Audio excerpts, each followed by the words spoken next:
we should call this meeting to order. So I appreciate everyone joining us for this unique and first ever quarterly meeting of the RCT virtual quarterly meeting on the Zoom platform. So this is a exciting time and an interesting, it's a puzzling world out there right now, but we're doing a good job of trying to figure out how to pick up the pieces and do it, carry on life anyway. So I appreciate all of you members and guests joining us in this online format. So I hope everyone is healthy and well, and families are the same. And I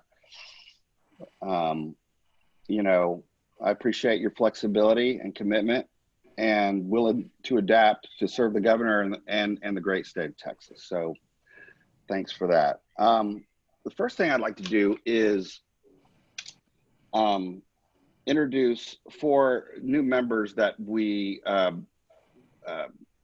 joined us, our council, just recently, about 6 weeks ago, and we really appreciate their presence and will to join us. And I'm just going to quickly run over their names, and they're all in the business and industry section. So just kind of, they all fall under that. But we have Abdabi Warsami, Elizabeth Kendall, Jennifer Cloud, and Gennady Goldenstein.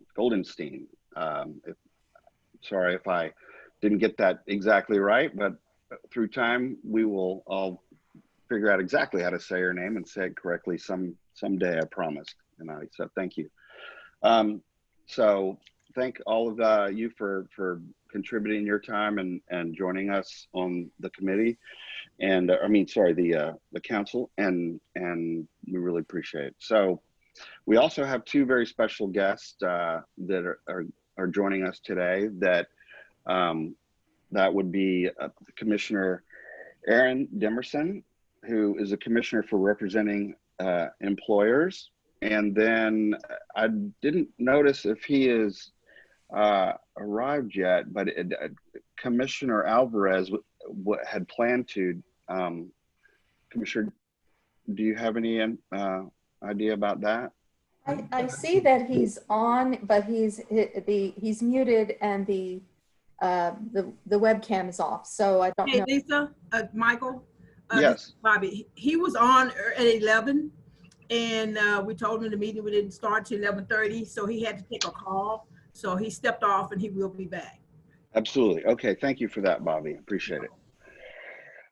So anyway, and Commissioner Julian Alvarez, Commissioner representing labor, are both joining us. So we really appreciate you guys taking time out of your incredibly busy schedules to sit with us, and we really appreciate your being here. So with that, and I'd like to open the floor to Commissioner Demerson. If you have any words you'd like to say, we'd love to hear from you. So Commissioner Demerson. Mr. Chairman, thank you so much for the opportunity, and I make sure that when Commissioner Alvarez comes on, let him know that I was deferring to him first. And so, but I know he'll join us a little bit later, but just delighted to work with my colleague, Commissioner Alvarez, who heads up the labor side of things, and our chairman, Brian Daniel, who represents the public.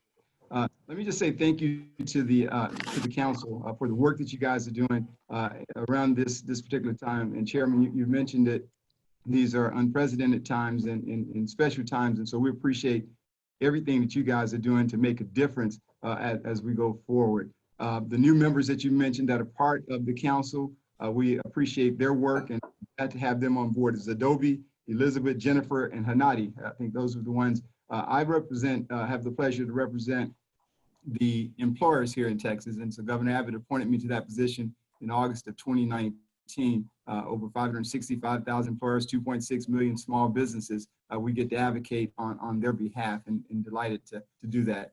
Let me just say that these are real crucial and critical times, and we appreciate the investment that's been made by our employers here in our state and what they're doing. We don't take them for granted. We don't take the work that you guys are doing for granted.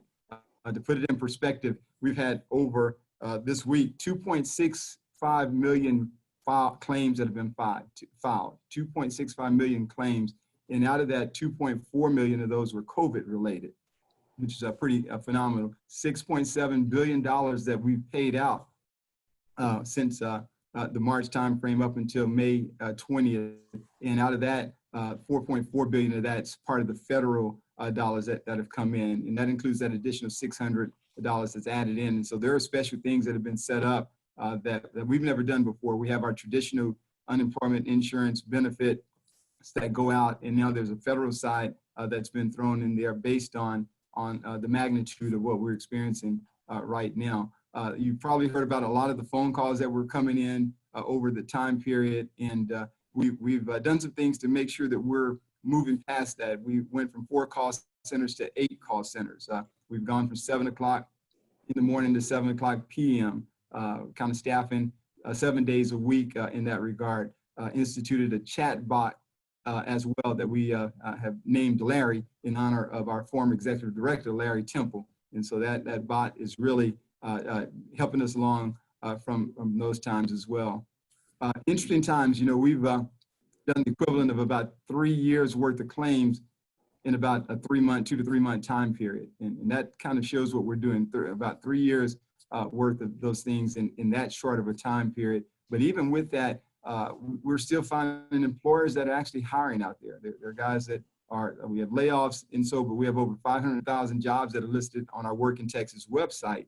And we've been promoting the fact that there are opportunities out there, and there are even internship opportunities as well. And so as we dig out of this, Governor Abbott has said we're going to safely and strategically reopen, and we've been doing that over the course of the year. He's put together a strike force team that consisted of Robert Allen, who heads up the Texas Economic Development Corporation, Secretary of State Ruth Hughes, and Adriana Cruz, who heads up the governor's Economic Development and Tourism team, have all been on that strike force. And so I want to applaud those employers that have been making steps in regards to our disabled community, where I remember talking to some of the grocery stores early on when these things were happening, and some of the folks that were blind and visually impaired had opportunities. And I love the fact that some of the employers either quickly recognized it, and those that didn't quickly recognize it got in line right away when that concern was thought about. It hit us all pretty fast, and so we weren't sure of how to react one way or the other. But I want to applaud again those employers that got on board with that and started looking out for all the population in our state, and we want to keep doing that as we move forward as well. The governor took a lot of action early on, waived the waiting period that we had here. The job search requirement was waived. There was a Goldman Sachs initiative where there were funding that was put out.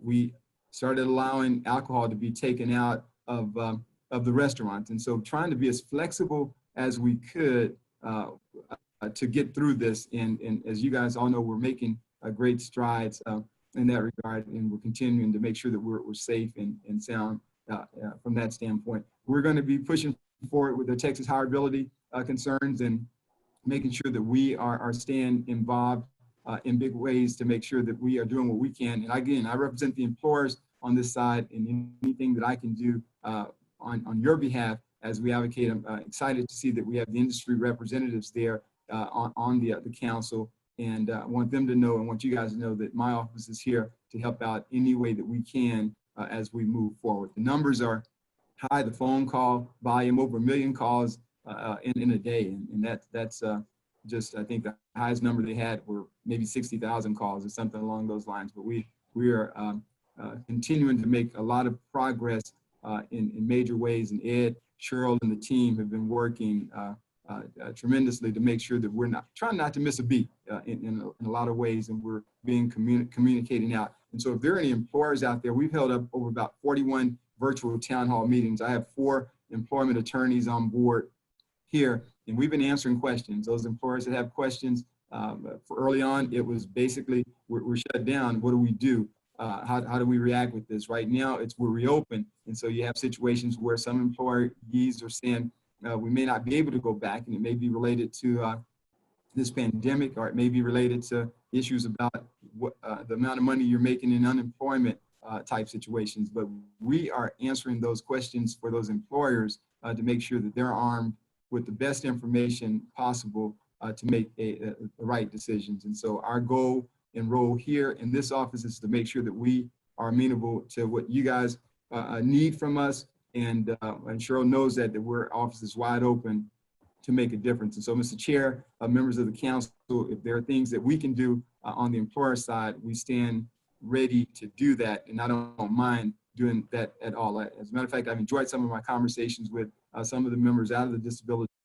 This was early on, and in trying to figure out how we make sure that employers are looking at the needs of those that have disabilities to make sure that things are happening. And proud to say that those employers have been stepping up to the plate in major ways. But if we're not, I want to hear from you guys so that we can make sure that we get the word out, because it's always good to listen. I always say the rubber meets the road at the local level, and it's best that we listen to the needs of the community so that we can better address those situations. Thank you guys for the opportunity. Thank you for the time. I'll have a number of members of my team that will be on the Zoom meeting throughout the day through the end of the meeting. And so if there are any things that you need from them, they'll be in a position to answer and address those questions and those concerns. Thank you guys for the opportunity, and thank you for all that you're doing. Absolutely. Mr. Commissioner, thank you very much for your comments and your once again, will to come sit in with us, and it really helps give us a lot of value for our, that we're doing the right thing, and appreciate that your presence it supports that. Is Commissioner Alvarez available? I saw that. I think he's on the attendance thing, and if you're available, Commissioner Alvarez, would you? Can you all see me? Absolutely. Yes, there sir. You are, Michael. I love the flag, and in observance to Memorial Day. Love it. Yes. And so what I love about these Zoom meetings is I get a chance to see what kind of literature you all read. So Cheryl, you have no books. We need to get some reading. And then of course, Matt has a really nice picture of the Capitol behind him. That's pretty cool. But this is the only reading material I need. So I just thought I'd share that with you. All right. This is the only thing I need. The RCT manual. That's the only thing I need. Hey guys, I just wanted to, I'm sad. You guys know me, love hugging and love shaking your hands. I love seeing you all in person, but I'm real excited that you continue to have these types of meetings, even though it's going to be done this way, virtual. And I think we've all become accustomed to that. So thank you for allowing me to be a part of today's discussion and then just to listen in. I'm so excited about all the things that you all are doing. If I know my other commissioners are online, and I certainly just take a moment to acknowledge that Commissioner Demerson and Chair Daniel have been excellent to work with. And by the way, just so that you all know, tomorrow is Commissioner or Chairman Daniel's birthday. I just thought I'd throw that out there in case you all want to give him a shout out later. But it's been a pleasure to work with them. We all have the same goal, and that is to make sure that we put Texans to work. And so we have been working on individuals with a disability, people that are transitioning out of foster care, military servicemen, and those individuals that have been touched by the justice system. I know Joe Powell and I have talked about this in the past, how we can work on ways of putting those individuals that have been touched by the justice system. Look, every day Cheryl provides us with an update on what you all are doing and what we're doing to provide services to those individuals with a disability.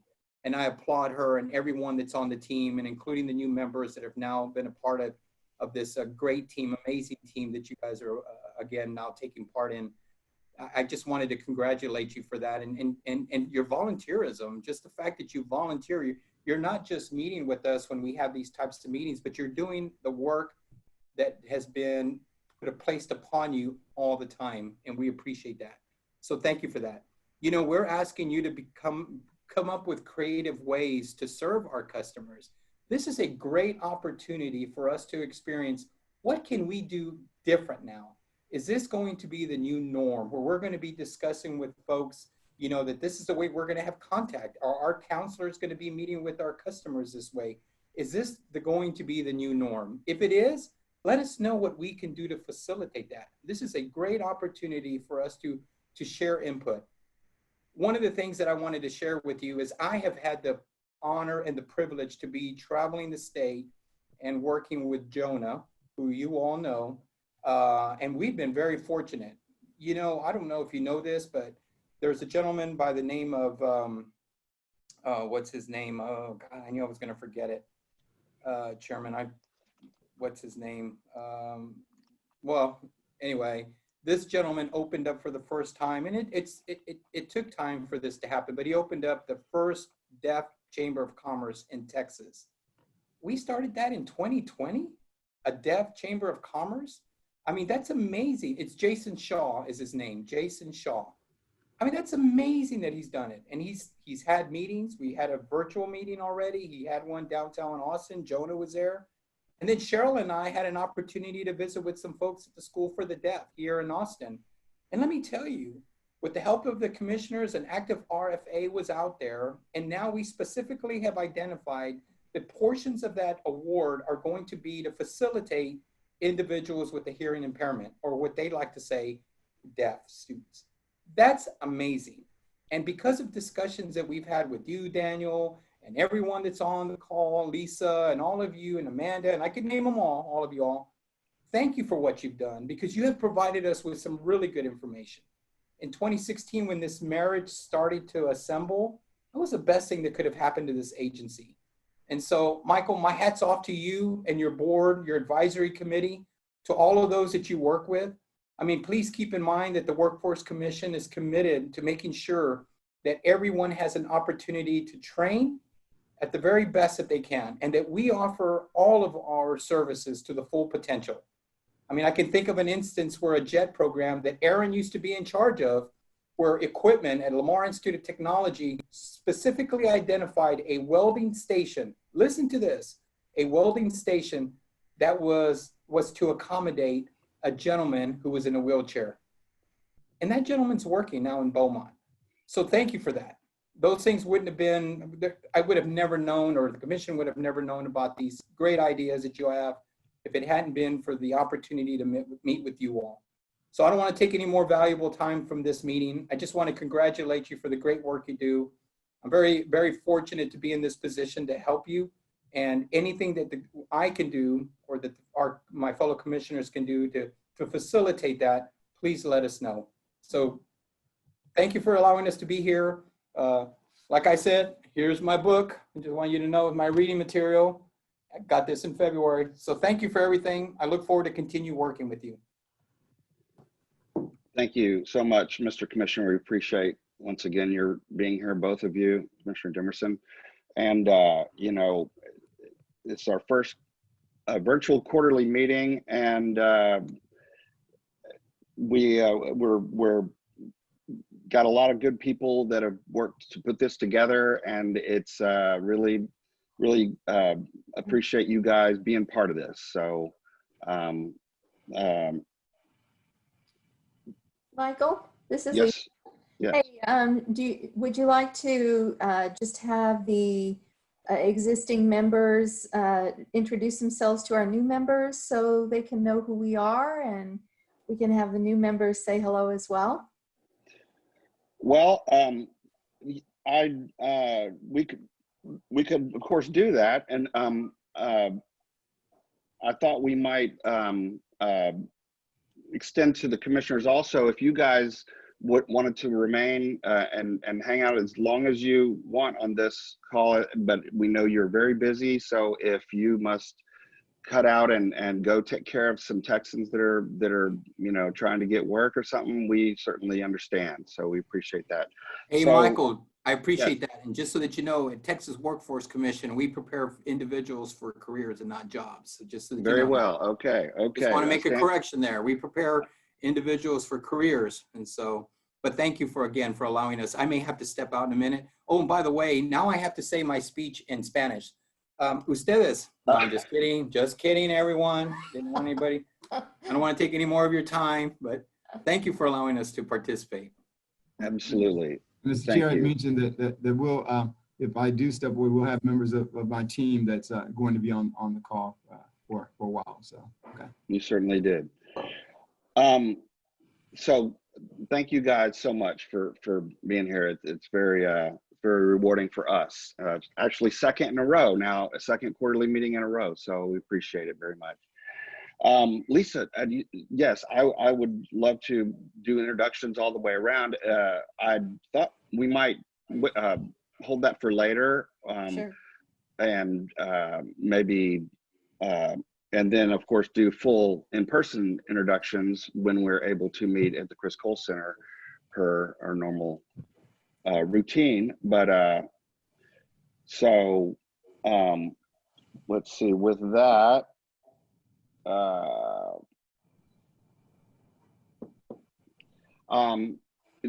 Lisa, would you like to, I mean, you think we should go ahead and do that, introduce everybody, or Well, how are we on timing for Cheryl's Yeah, I was report? just going to say, let's ask Ms. Fuller if she, because I know she's on a schedule, Right, and we're into her reporting time right now. right. So maybe we should let her do that so she can get on to whatever she needs to do, and then we can do our introductions later.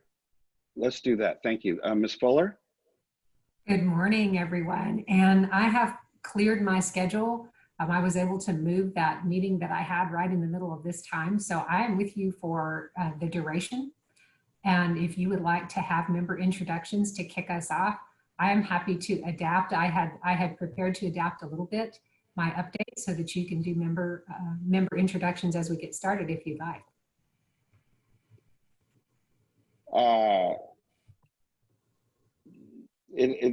How long do you think it'll take, Lisa, to go around the horn and introduce everybody?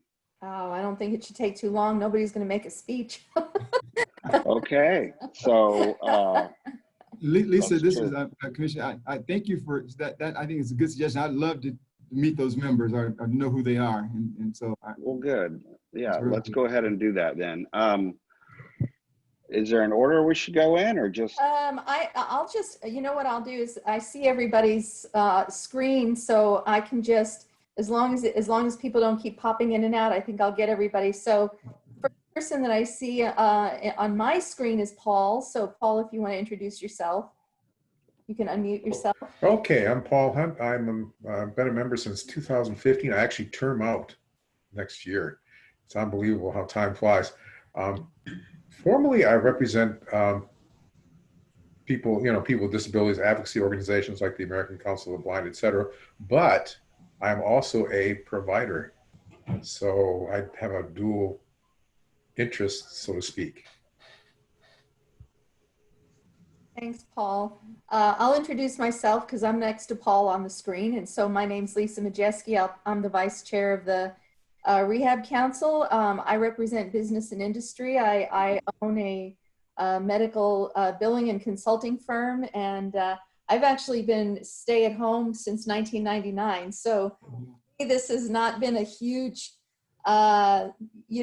change because for me, it's been kind of business as usual, but it's been very, very interesting for me to see the dynamic of how this is changing the way we do everything now. So I'm really pleased to be here, and want to welcome everybody to the meeting today. And the next person on my screen is Michael. Okay, my name is Michael Ebler, and I'm the chair of the RCT. And Lisa Majeski West and I got elected into these positions, 3 meetings ago now? And I am represent the advocates and advocacy group, and I am very excited to be here and appreciate the opportunity to chair your meetings, and look forward to continuing on in that, and I appreciate the opportunity. Thanks, Michael. Amanda, if you want to unmute yourself. Hi, my name is Amanda Bowden. I live in Forney, Texas. I represent the people with disabilities as a, I was with TRC back in the 90s because I had a hearing loss. They helped pay for my college tuition and helped me get a job, and I'm paying it forward to help others as well. I am a teacher for students that are blind and visually impaired, and I have a child that is deaf-blind, so I'm very part of the advocacy for students that are deaf-blind. So, thank you. Awesome. The next person I have is Karen. Karen, if you want to unmute yourself. Yes, my name is Karen Stanfill, and I'm with the Client Assistance Program and Disability Rights Texas. I'm housed in Houston.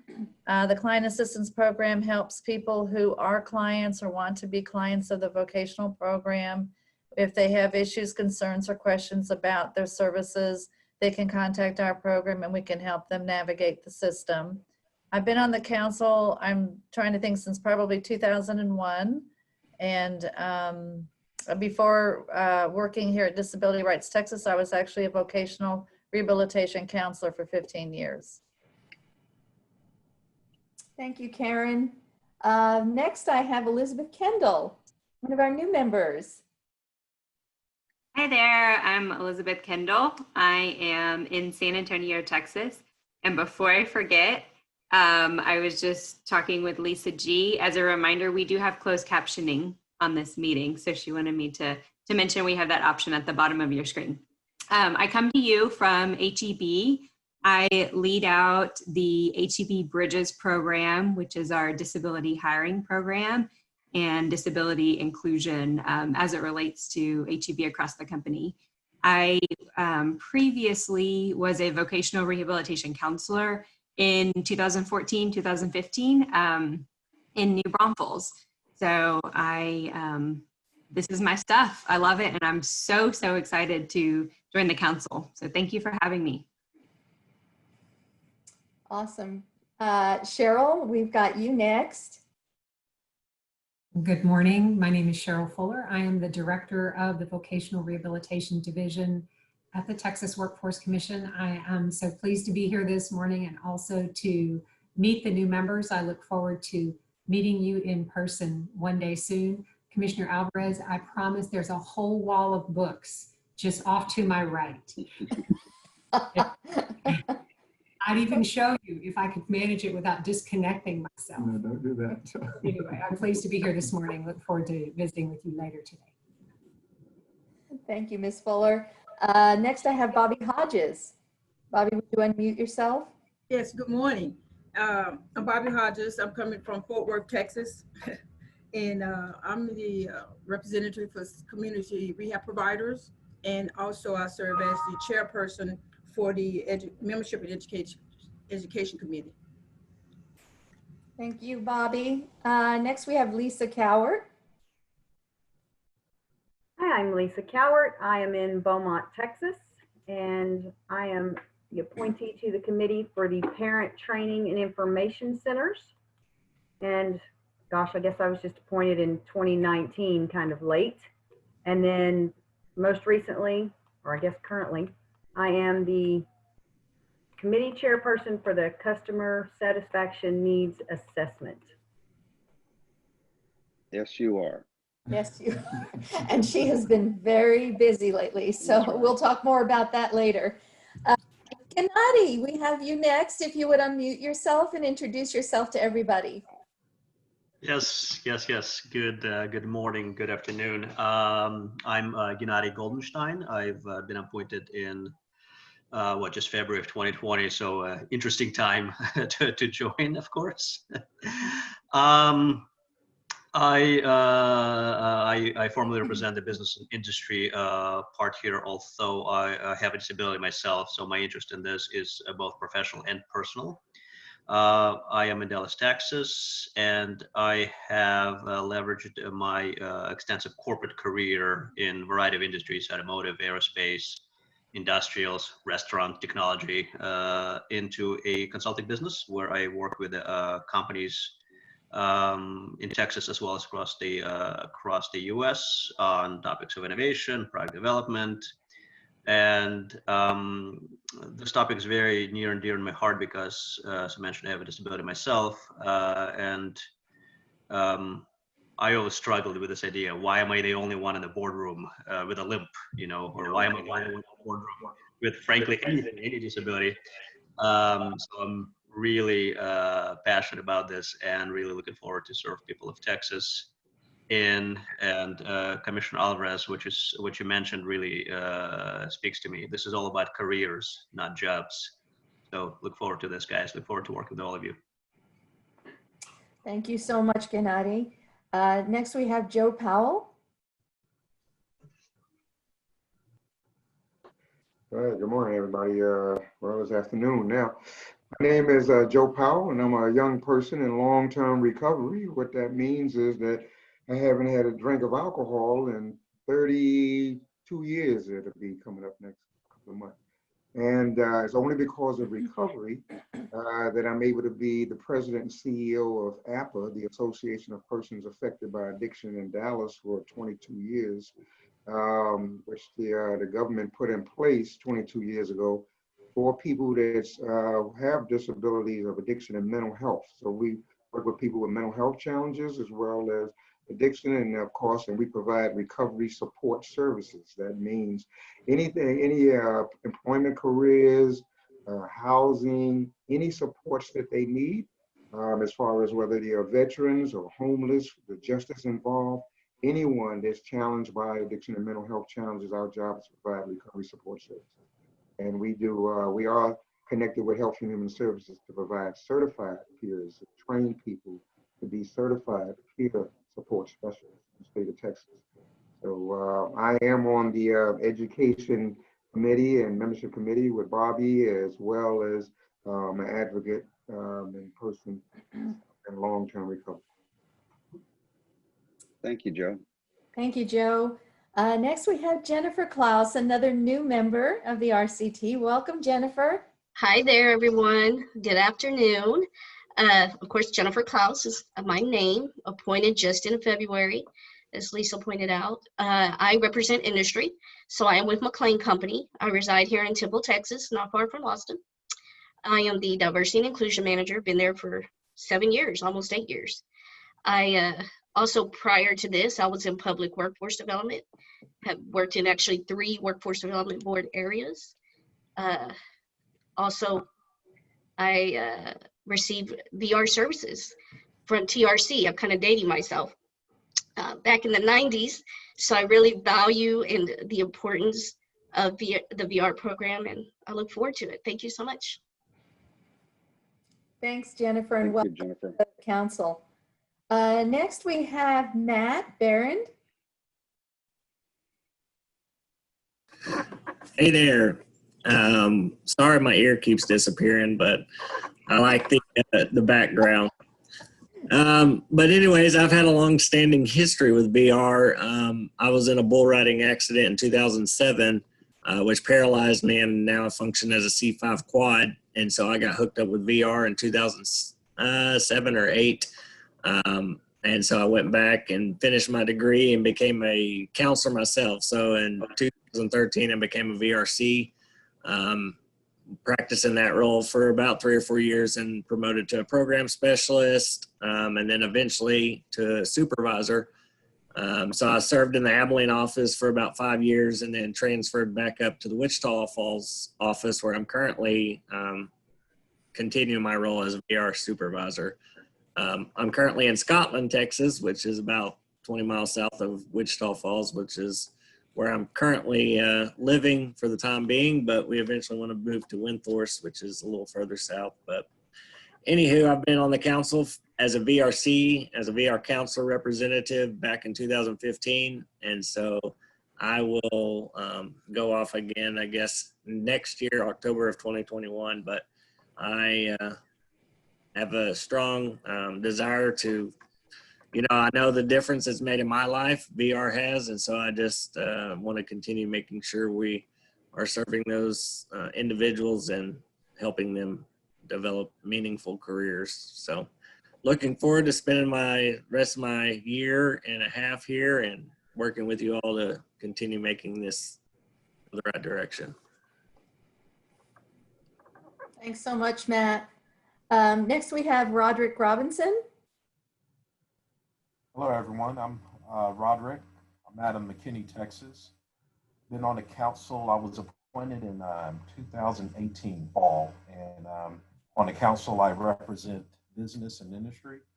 I'm also a provider for VR. I've been a provider since 2007 and providing medical equipment and assistive technology solutions to people with disabilities to help make those career dreams come true for the people that we serve. So it's absolutely been a privilege and honor for me and my company to have been a part of VR since 2007. And I know today is another great day because this is our first virtual platform that we're doing, and I see that we have a lot of attendees present, which is very exciting. And so I always say the more we get from our community, the more engagement, the better off we are. So I appreciate everyone. Thank you, Roderick. Next, we have Susie May. To unmute myself. Good afternoon, and I want to welcome all the new people. It's so exciting to see everyone. I am the appointee from the Texas Education Agency, so I'm your connection to all those kiddos coming up the ranks, ages 3 to 21.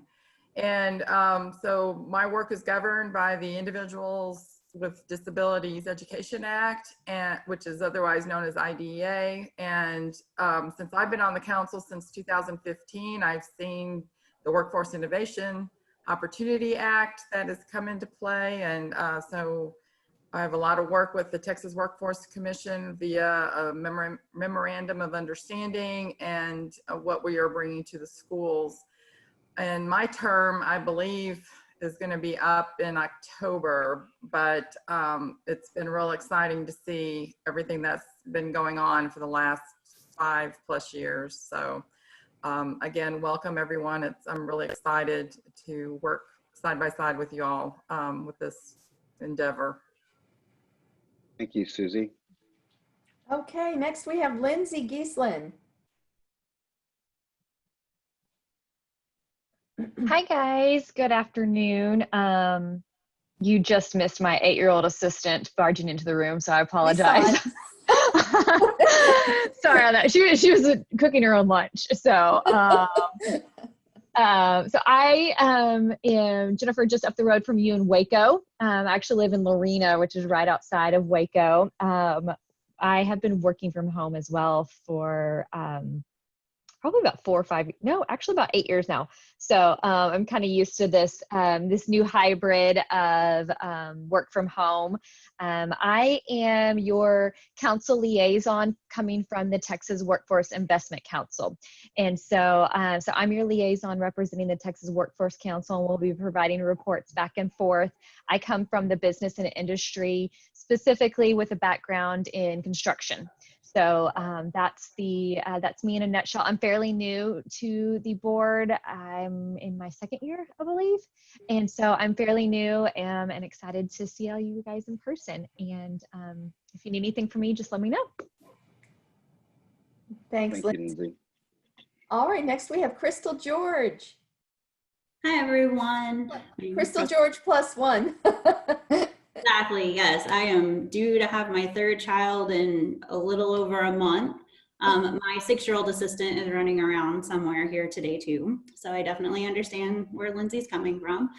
I've been on the council, this is my 3rd year. I originally started in higher education, then I was the director of vocational services for a nonprofit. And as of 20 days ago, I am now a VR counselor in the Louisville office, which I am very excited. Congratulations, Crystal. I'm very, very excited to be part of the TWC family in a whole new way. And it definitely has been a learning process and so much fun working from home starting out. So, but it's been really good. So that's all.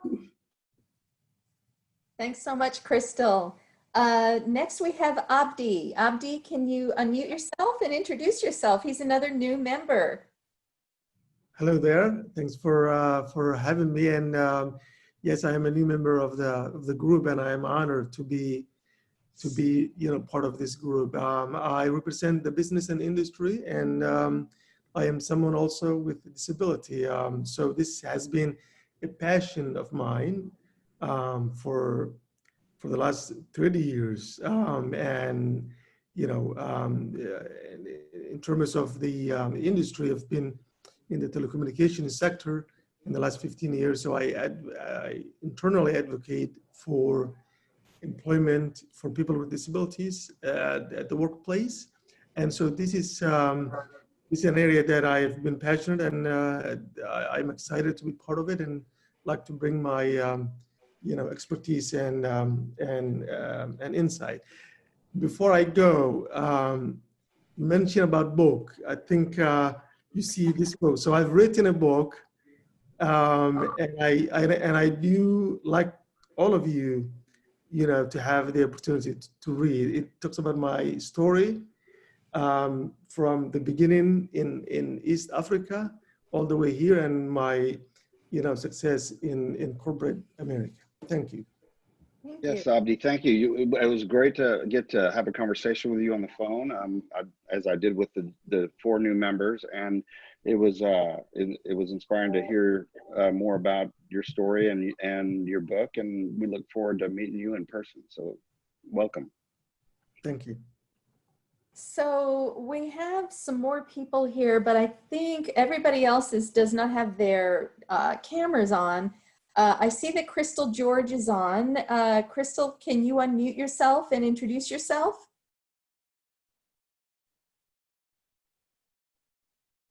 Oh, I already did. There she is. I was trying to find my- okay, you already did. Okay, never mind. So, yep. So I think everybody else that we have, Lisa Godwin, would you introduce yourself? Yes, sorry about that. My name is Lisa Godwin, and I am the RCT coordinator. I am employed by the Texas Workforce Commission Vocational Rehabilitation to work with the Rehab Council. So I'm here to assist you guys in any way that you may need. And if I might add, Lisa's done a great job adapting and to this online, not just the meetings, but staying in touch with everybody and getting things done. So we appreciate all of her extra work that she's put in lately. So thank you for that, Lisa.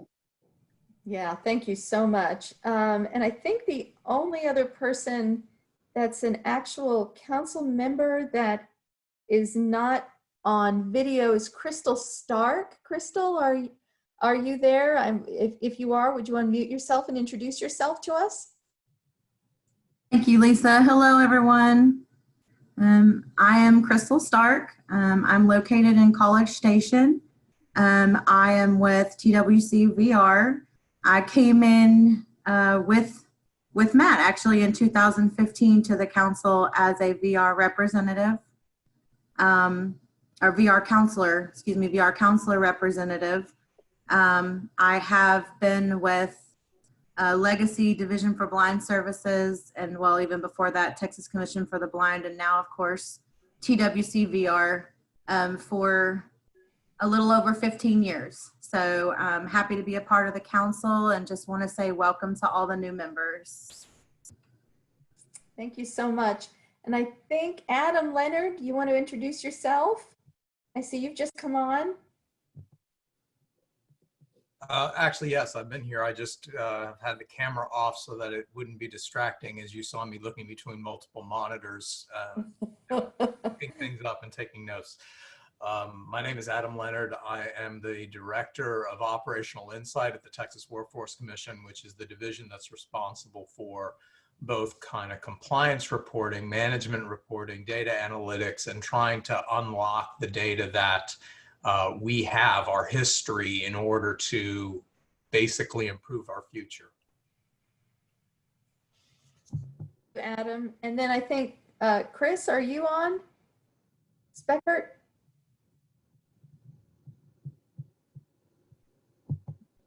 I think he may just be in attendee mode. Okay. Have I forgotten anybody? We do have some other people listed, but I don't know if they are council members or if you do want to introduce yourself, please come off of mute. Got a couple that don't have names on it. It just says no caption. So I'm not sure who you are. All right, Michael. So I think that's it. I think that's all of our introductions. And again, you know, on behalf of Michael and myself, we really want to welcome our new members, and we're really excited to have you. We wish we could see you in person, but that will happen soon. So, so Michael, we'll just go ahead and move forward then with, I guess, with Cheryl's reporting. Absolutely, Ms. Fuller. And again, I want to also thank everybody for you know, the new members for committing your time and energy, and we look forward to meeting you in person. And now, if Ms. Fuller's ready, would you like to? Looks like we're about a half an hour behind on the official schedule, so I don't know between you and Adam how much time you need, but you've got the floor. Good afternoon now, Mr. Chairman and members. It is, again, it's a pleasure to be with you today, and I am prepared to adapt. So I have even set an alarm so that it will go off when I'm supposed to stop. And that way, between Adam and I, we can make sure that we stay on track, because I know you all have busy schedules. So what I'm going to do today is provide an update to you that's really focused on what we have been doing at TWCVR to respond to the onset and the reality of the COVID-19 pandemic in Texas. I want to talk to you about what we've done, about how things are going, and to the degree how they're going nationally as well, if I'm aware of that. And then also talk to you a little bit about what's next. And if there's time, finally, I'll mention that we do have some other projects that, while we had to set those to the side for a moment while we really focused on an incredible undertaking, we have begun to pull those back in and get our projects that were in queue prior to COVID-19 moving again. So as I get started, I do want to let you know that if you see me looking off to the left, I'm not starting to daydream, but I'm looking in front of a webcam on a really small screen, and I have this many pairs of glasses. I've got 3 pairs of glasses. None of them are strong enough for me to read the little print. So if I'm looking off to the left, it's so I can actually read what I need to be reading. So just wanted to let you know. First of all, wow, what a difference a few months makes. It has, goodness. When I talked to you last at your February meeting, we were full of plans for the summer and projects to improve our programs and services, and an action plan I was going to brief you on about how we were trying to reverse some of the national trends and improve our overall strategy for services. And then, boom, COVID-19, a pandemic came to Texas. And so that has really shifted what we've done significantly. But I do want to say we've had a couple of other changes too. Last time we had a meeting, Carlene Geiger was our Deputy Division Director for Program Policy and Support, and Carlene was retiring the end of February. And she did in fact retire, and I've talked to her several times since. She is doing great. And we are incredibly fortunate to have a new Deputy Division Director for Program Policy and Support. And his name is Jason Baden. He was on another call this morning, and I had to hop off that call to join you. So I think he's on the call now on the meeting, but I did want to let you know that Jason has jumped in. He is already contributing. His first official day was the 15th, and he will be engaging with you as Carlene did. Jason comes to us from our sister division, the Workforce Division, where he was a director in that program, working with rules and policy and technical assistance and programs across the agency. And so he brings this incredible wealth of knowledge to us so that we continue to work together with our sister divisions and the other programs in the system to make sure we're providing our customers the full array of services that they can receive as part of the system. So I'm thrilled that Jason is with us, and he will report more to you as we go on in future meetings. But while we have commissioners that may be with us, and definitely our commissioner staff, I do want to say Commissioner Alvarez, Commissioner Demerson, Chairman Daniel, and Mr. Cerna have been fantastic working with us and supporting us as we respond quickly to the pandemic. They have supported us moving into remote work, into remote service delivery. They have encouraged us to stay safe, to keep our customers safe, and to keep serving customers. And they have encouraged us to take a few things we're learning that maybe are actually better, that we wish we'd been doing before, and think about how we can do those permanently to really help our program move into the future. So I want to publicly thank them, because their support and their leadership has really meant a lot to the staff in this division. And I think that it's gone a long way to helping us be as resilient as we've been. So first of all, let me talk about what we've done since the pandemic really did come to Texas. I'll start with staffing, then I want to talk about customers and providers, and then the kind of the impact of the program. With staffing, first of all, we have moved 1,600 staff into remote work. That in itself is just incredible. It speaks to the support we got from business operations, from our IT department, from every aspect of the agency, really supporting us moving staff into remote work so that they could continue to work and do so safely and mindful of the COVID-19 mitigation strategies that were in place. Those staff, although they're at remote work and our offices have been closed to in-person access, we have been open for business. That is incredibly important to us. We want to be open to business for our customers. And I think as we moved quickly into this new strategy, we have been able to maintain that for the most part. We really did think about how we can use technology to support our remote work. You have, you've heard some of you have heard me talk about how we are conducting our staff meetings using Microsoft Teams. At every level of the organization. We had our all managers meeting in April using Adobe Connect and the conference bridge. We have had weekly calls with our managers instead of monthly calls. And so we have been using technology to stay engaged. We have also continued to hire and onboard new staff. We need to replace especially our counselors, our direct service delivery staff, where we have vacancies. We've got to get folks hired.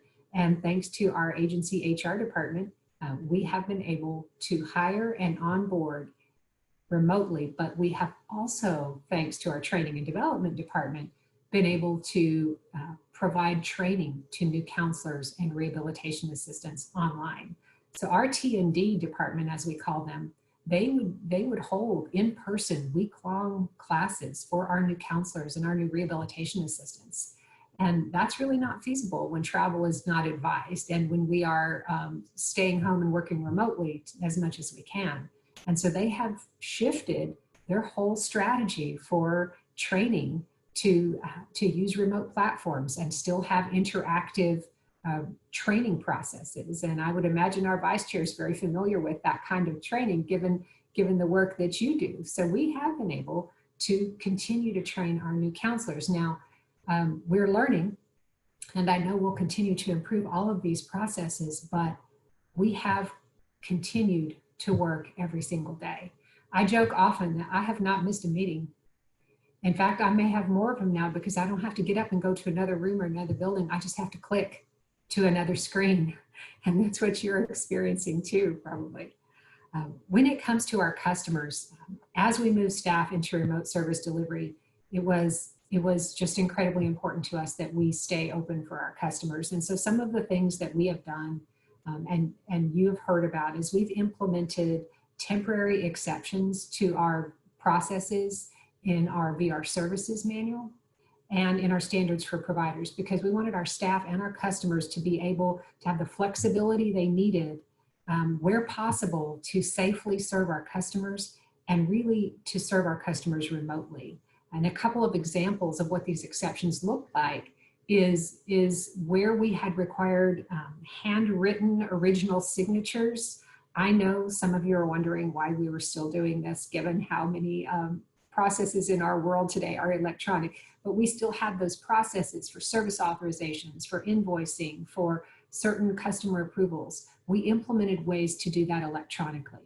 Where we had in-person requirements for service delivery and we could adapt that to a remote platform, the exceptions we put in place said you can deliver services remotely. If you can conduct a training using an online platform, then do it.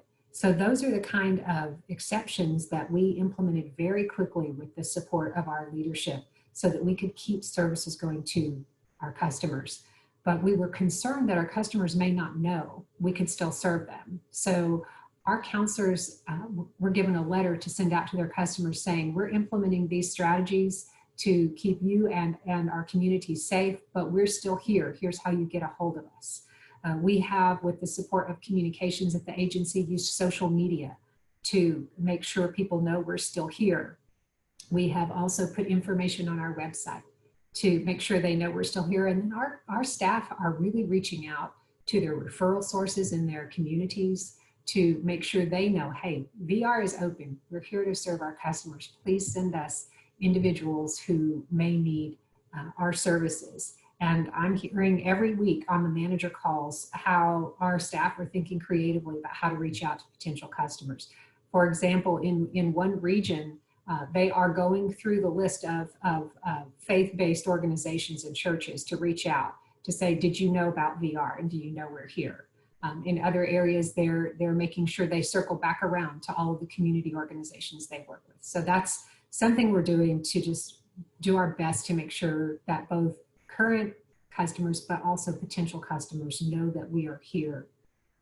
With our providers, you know, there's been a lot of talk nationally about the concern for our provider base. Our provider base is absolutely essential for VR service delivery. And so one of the things we tried to do immediately was think about the exceptions that would help our providers continue to serve customers during the pandemic. In some cases, we had to make an exception to allow for a delay where that was appropriate and necessary and a service just couldn't be delivered safely in an in-person environment or couldn't be delivered remotely. But we tried to get those notifications. First, we let our providers know, you know, we're working on them. Then we got the exceptions posted. And as we have learned from both feedback from providers and our experience, we've updated those exceptions and posted them and sent out notices to providers. Many of you have received those, letting them know that we have revised the exceptions and here's how. Our staff also have invited in those notices our providers to get in touch with us with questions or suggestions, because we've got some very creative providers out there that can help us think through how we adapt during this time.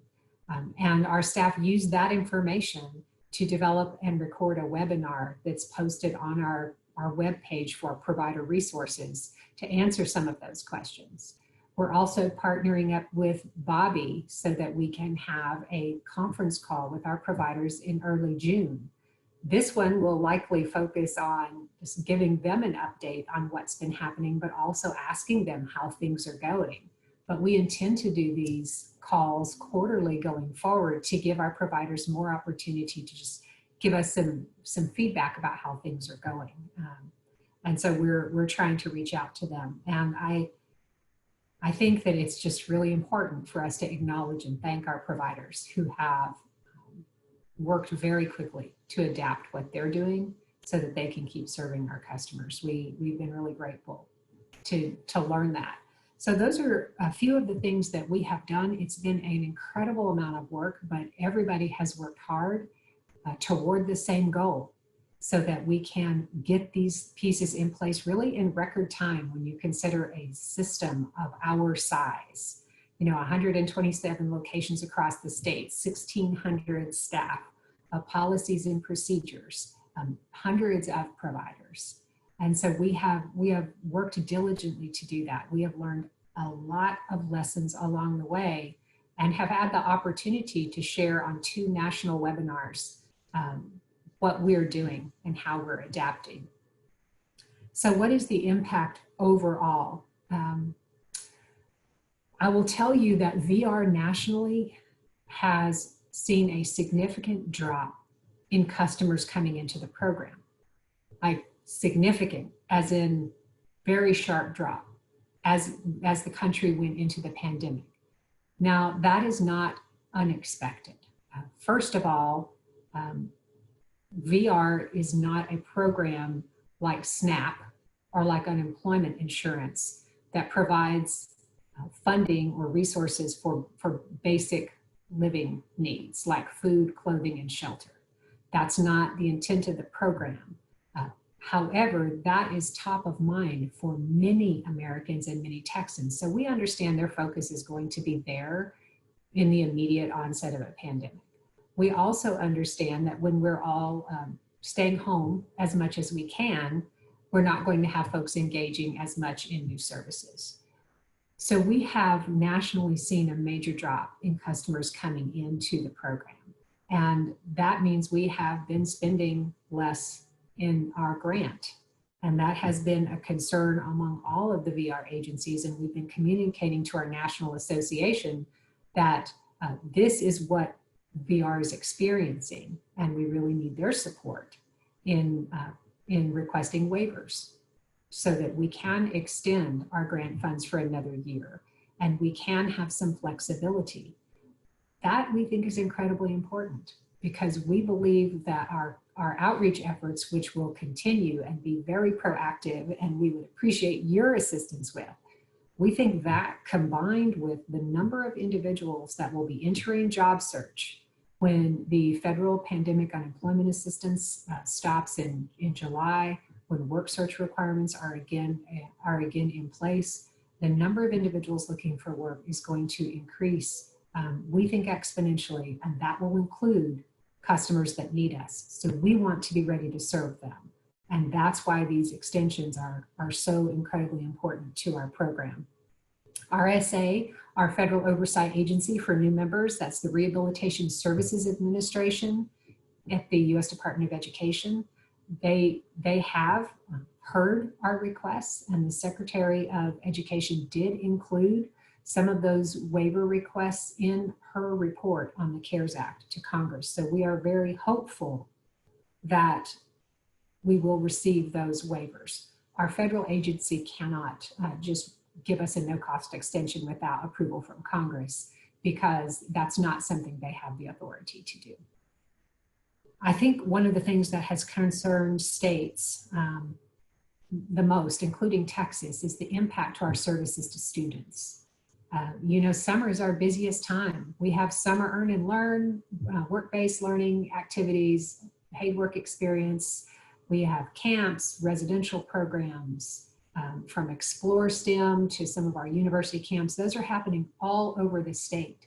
And it is just the big time for us to serve students in the greatest numbers and with the most significant services is in the summer, which means the preparation and the gearing up for that happens in March and April and May, when students are in school and they're getting ready for the summer and then moving into the summer.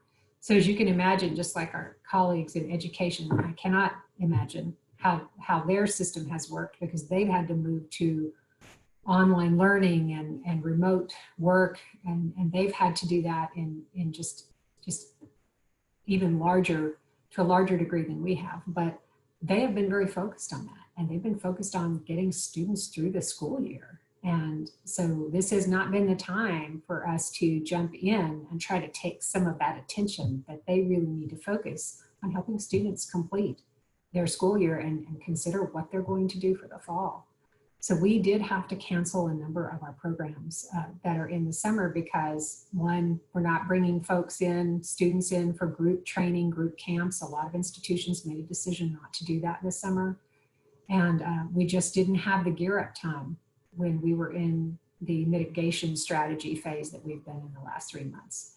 So I have been very grateful to our universities and colleges with some of our camps, TSVVI and School for the Deaf in adapting where they can to online. We've seen some Explore STEM camps, moving to online service delivery in a different structure. We've seen that with TSD and TSVVI. And we are trying to do everything we can to support that so we can do as much for students this summer as we can and really try to be intentional in partnering up with education to adapt, because their world is having to adapt just really moment by moment. So I'm mindful of my time here. So in my last 10 minutes, I'd like to talk about what's next. So if this is everything we've been working on and what we have been experiencing, what are we going to do next? Well, we're going to try to learn from this, and we're going to plan how to phase back into staffing in the offices and in-person service delivery. We're going to think about really how to take what we've learned and make it permanent where it has worked better than what we were doing before. So first of all, some of you have asked, when are you going to have staff report back to offices? We are evaluating that carefully. The governor's suggestion about us being very thoughtful and very strategic is exactly what we're doing. We are looking at, with the help of Adam and Jeffrey and their team, what the data says on COVID-19 active cases in communities, because we know we can't do the same thing for the whole of Texas. Every part of Texas is not experiencing this at the same levels. So we're looking at, are our facilities prepared for staff to come back where we can maintain those safe distancing practices? Do we have all of the necessary supplies for sanitation, for staff health screenings, for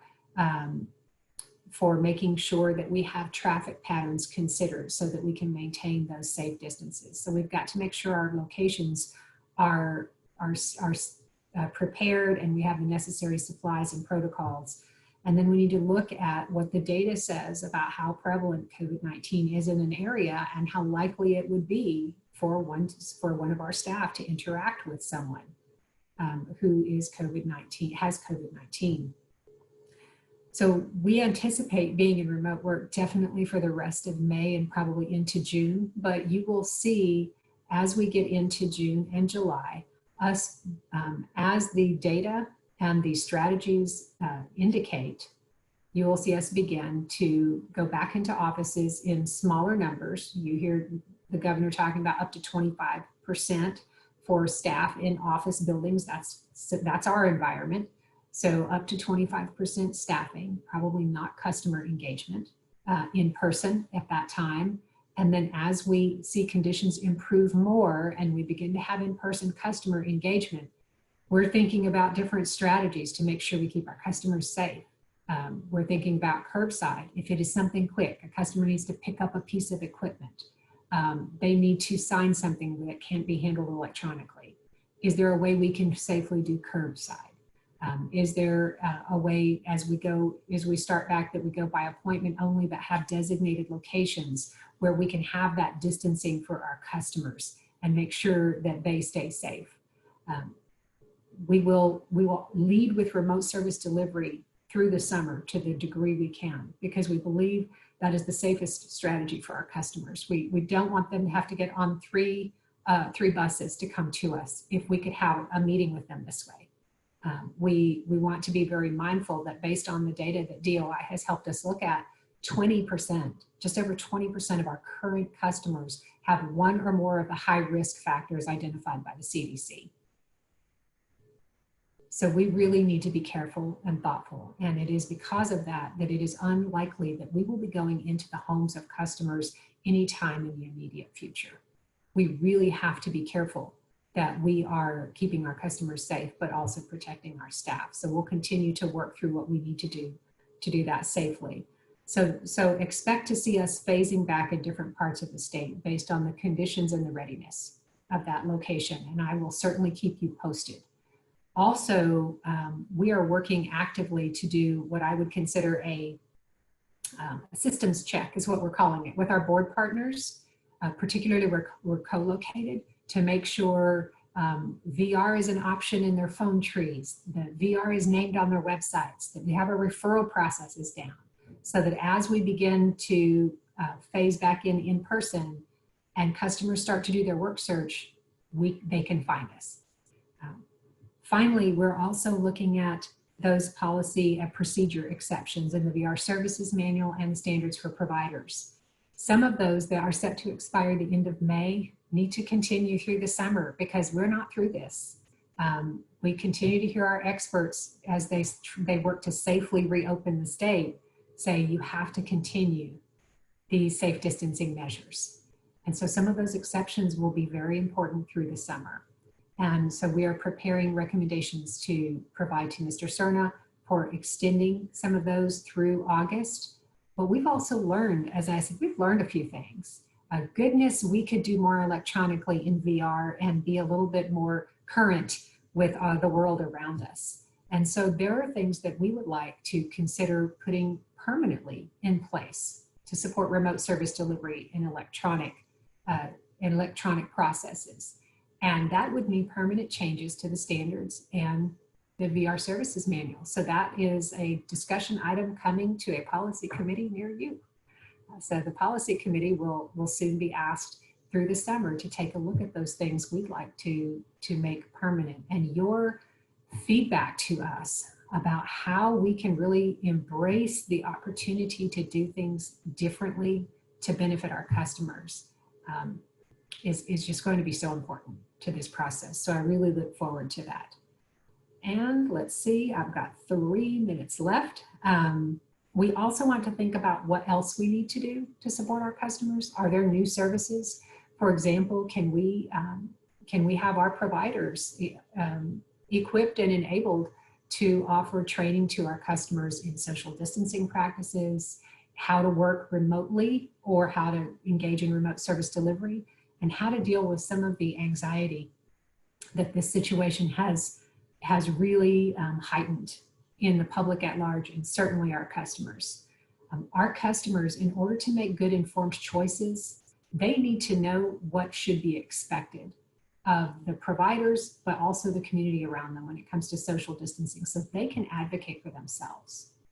And they need to know how to do what we're doing today if they don't know. And so we're thinking through some of those services that might really be important to help our customers successfully work through the pandemic and post-pandemic phase.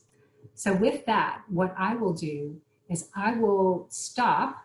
That gives about 2 minutes for me to wrap up and then talk to you a little bit, maybe later in the meeting or at the next meeting, about the other projects that we are pulling back forward and moving into the queue again, such as implementing that action plan, which is as relevant as it's ever been. We just need to tweak the strategies a little bit. Making sure that we're moving forward on some of our improvement strategies, like engaging the stakeholder group from the deaf community to think about how we need to better train our counselors to serve our customers who are deaf. The Tiger team that Jonas is leading to rethink from A to Z the vehicle modification process. Also really looking at the implementation of our employment services for individuals with brain injury. We had some applications submitted when we did the last open enrollment, but most of them didn't hit all of the criteria. They missed pieces in the application. So we're having to go back through and get an open enrollment out and try to work with those providers. We need them. We need to work with them to make sure they're meeting all the requirements. So we have our new brain injury services fully implemented. So those are just a few of the things we want to pull forward and have started pulling forward. And we've got a list of other projects as well. But those are top of mind for us, particularly because some of them are responsive to the concerns you've heard from customers in the town hall meetings. And so those are important for us to continue and to engage with you on as well. So with that, it is 12:44, Mr. Chairman. And there's my alarm. Good work. Good work. No, thank you very much, Cheryl. And thanks so much, Ms. Fuller, for your contribution and report. You know, regarding some of the other points you wanted to speak on, you know, if Adam is willing to yield some of his block of time, you know, we could fit those in if you'd like to do it now, or if we can, you know, hold off till perhaps another quarterly meeting, whatever would work for you. How about Adam goes ahead because he does have another meeting. And then if there's time left after his presentation, I can either answer questions about what I just covered or add a little bit more about the other projects that we're working on. That work? That works for me. Thank you. I appreciate it. And so, Adam, are you available? I am, yes. I'm just making sure that the screen share works correctly. Absolutely. All right.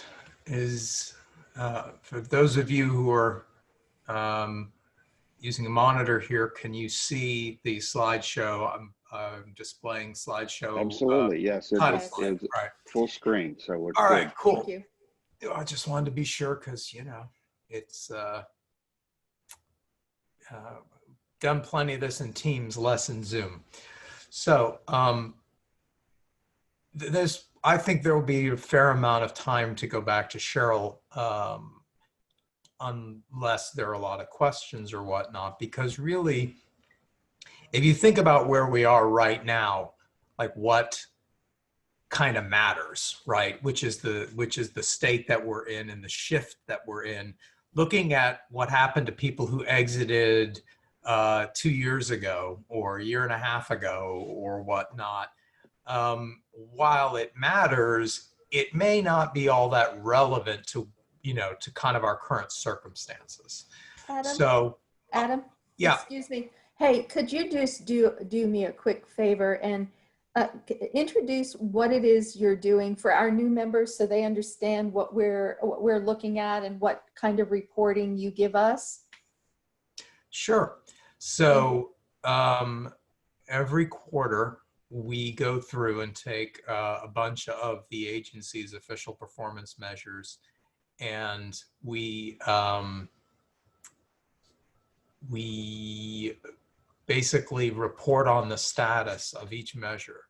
And we also go through and kind of drill into the data. So generally our measures, we're responsible for achieving certain results at the system level, so all of VR programs. But what we do is we drill into that data more to try to show how performance is distributed across different parts of our community.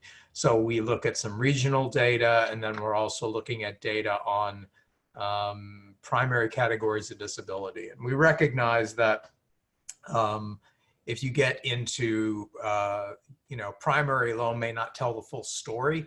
And sometimes it might be a pretty tight toss-up between what's primary and what's secondary. But the reality is that trying to fit this information into a compact presentation makes it really hard to kind of get into both primary and secondary and such, as you'll kind of see as I get into the data here in a moment. So, let's see, there we go. Yes. So this slide talks about the measures that we are responsible for to the legislature. The RSA has not yet implemented, although they're getting ready to implement performance accountability to them. But we have had in place a set of measures that we use for reporting to the legislature and to the governor's office. So we look at the number of participants who we are serving. We look at what the average cost per participant is. We look at the percent of people who are employed or enrolled in Q2 post-exit, which means that the file is closed. You look forward 2 calendar quarters and see what's going on with that person. Are they working? Are they enrolled in some post-secondary education? Understand that all of these measures are used across almost all of the TWC programs. So that means that you may say, well, usually don't we stick with them through, through college? Why would we close the file? And so the answer is, yeah, generally speaking, VR files, if a person is in post-secondary education or something, they're probably going to remain in the program. So the enrolled part of these measures is a much, much smaller percentage perhaps here than it is in, say, the Title I youth program. So really, when you look at these numbers, it pretty much is percent employed in Q2 post-exit. Then we have our measure for employed or enrolled in quarters 2 through 4 post-exit. And what that means is we take the percentage of people who were employed in Q2, and then we figure out, or the number of people who were employed in Q2, and then we figure out what happened to them in the next 2 quarters. Do they remain employed or enrolled in those instances where that was what the case was? So the last one is the credential rate measure, and that has to do with people who are enrolled in education or training programs other than OJT, and what percent of them are achieving a recognized degree or credential by the end of the fourth quarter after exit. Going through these, we have had some data issues there. The rehab work system only recently was set up to allow us to even track that information. And even still, we've been making changes in the code to try to do a better job picking up all of the credentials that are being achieved. The rehab work system does a lot of things well for a case manager. It doesn't do anything well for reporting. It's very text-based. So it's not very data-based, if you understand what I mean. So trying to find some of this information, it may not have, in the past had its own field or its own home for us to pull from. And so now it does, but it still takes time to go and back populate data. So that's kind of really explaining where we are there.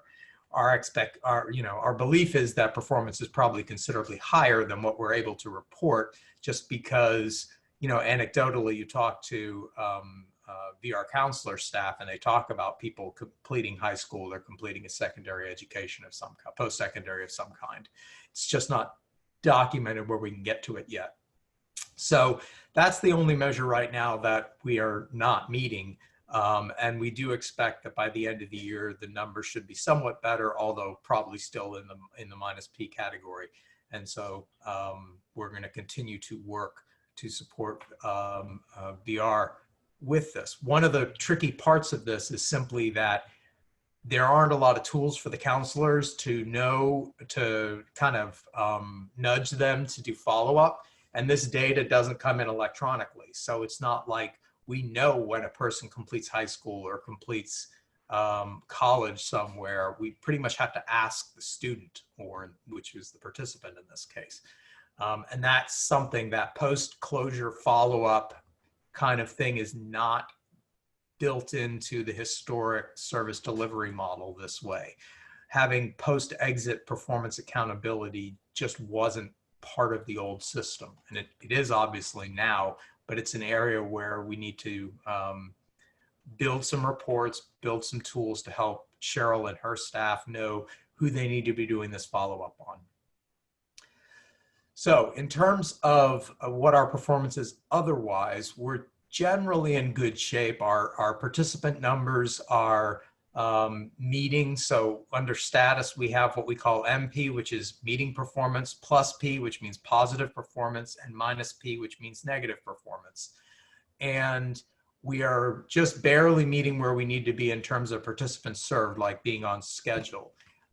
In fact, our numbers compared to this time last year are down ever so slightly, but I mean, we're talking about a difference of the order of it's like we're at 98.5% compared to where we were this time last year.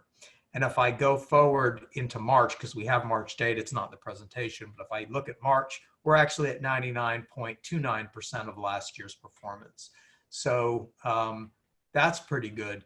The one not so surprising number, it's not on the slide because I only just pulled it this morning, is that we're down about 6% from March of a year ago. So if you look at the number of active participants in March of last year, it's 52,519, and March of this year, it's 49,498. So that's not surprising considering that the state basically shut down halfway through March, and we were suddenly moving all of our counselors out of their offices and their normal workflow and into a remote workflow.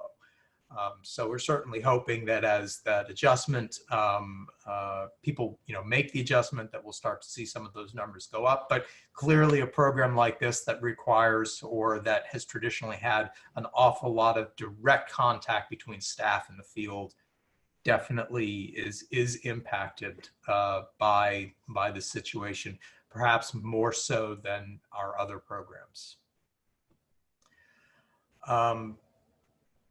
So that was pretty much just what I wanted to cover here. I'd kind of, when we set this up, I appreciate the reminder that we have so many new members on here for the first time, because we've been running through this data for quarter after quarter after quarter without having to get into a lot of detail because there had been a little more stability. So I'll just need to remember to take my time as I go. So the next step is we get into, we have our regions. So this slide shows the 6 regions and which of our local workforce board areas are included in there. So basically region 1 is everything from El Paso through the Panhandle down into the Concho Valley. So it's a pretty good sized chunk of the state geographically. Region 2 is the Metroplex. Region 3 is Central Texas, so it goes basically think from Austin up to Waco-ish, and then spreading, and also includes the A&M area, so moving into that direction. Region 4 is basically hard East Texas, so it's got, I mean, all the boards there. You have Northeast, East, Deep East, and Southeast. Region 5 is Gulf Coast alone because it's so huge. It basically geographically takes up about the same amount of space as the Metroplex. So although the vast majority of the people being served are in the Harris County area within there, there's an awful lot of counties that surround it. And clearly the closer you are to Harris County, the greater the concentration of people who are being served. And then the last region is 6, which is kind of basically reaching from San Antonio southward and eastward, right? So it's moving from San Antonio east to the coast of Texas, and then down to the tip of Texas in Cameron County, and then all, everywhere else all along the border. So when you look at these slides, you'll see that the first thing we do is we run the data at the system-wide level for all of VR. Then we break it down by different primary categories of disability, and then we get into regions. So for this data, just so you know, the career and training line is basically all the other board-operated programs, right? So this is kind of more or less the number of people being served system-wide. Then we take a subset of those people who happen to have indicated through their registration that they have disability, and what those numbers look like. And then we have the VR numbers with the breakouts for each of the primary categories. Now, as you move from left to right, we have fiscal years 15 through 19, and then the last 12 months, and that 12 months is through February. So it's March of 19 through February of 20. There are a couple things I want to point out here. when you look across, there really isn't a huge difference in the numbers from year to year. Like if you look at kind of the percentage of people being served in these categories, they move a little bit, but for the most part, they remain reasonably stable, especially over the last couple of years. If you look at the very top, where we're talking about the number of career and training participants served and those with disabilities, you can see that there was a rather dramatic drop off from 546,000 people served in fiscal 19 to 500 or 452,000 in fiscal or in the last 12 months. So that is very heavily impacted by the new Work in Texas system. What we found was for the first several months after it went live, August, September, October, November, there was an awful lot of adjusting going on there. And so I think it was slowing down service delivery. It was, people weren't sure how to record services all the way. But when we look at the numbers of people being served in the months of like December, January, February, we started to see an uptick again, numbers that were more comparable to the past. So we really think that the numbers there, including the number that you see the big reduction in the number served who indicated they have disability, we think a lot of that was about the transition and less about that we're just not serving people anymore. Although it is also worth noting that at least until February, the economy was only getting hotter and hotter and hotter. And it was, well, let's just say a lot easier for people to get jobs. We were in what we call the fog a mirror economy, which meant that if you could fog a mirror, you could get a job in Texas. That's what a 3.5% unemployment rate does for you. So now this is the same data, okay, broken out by region.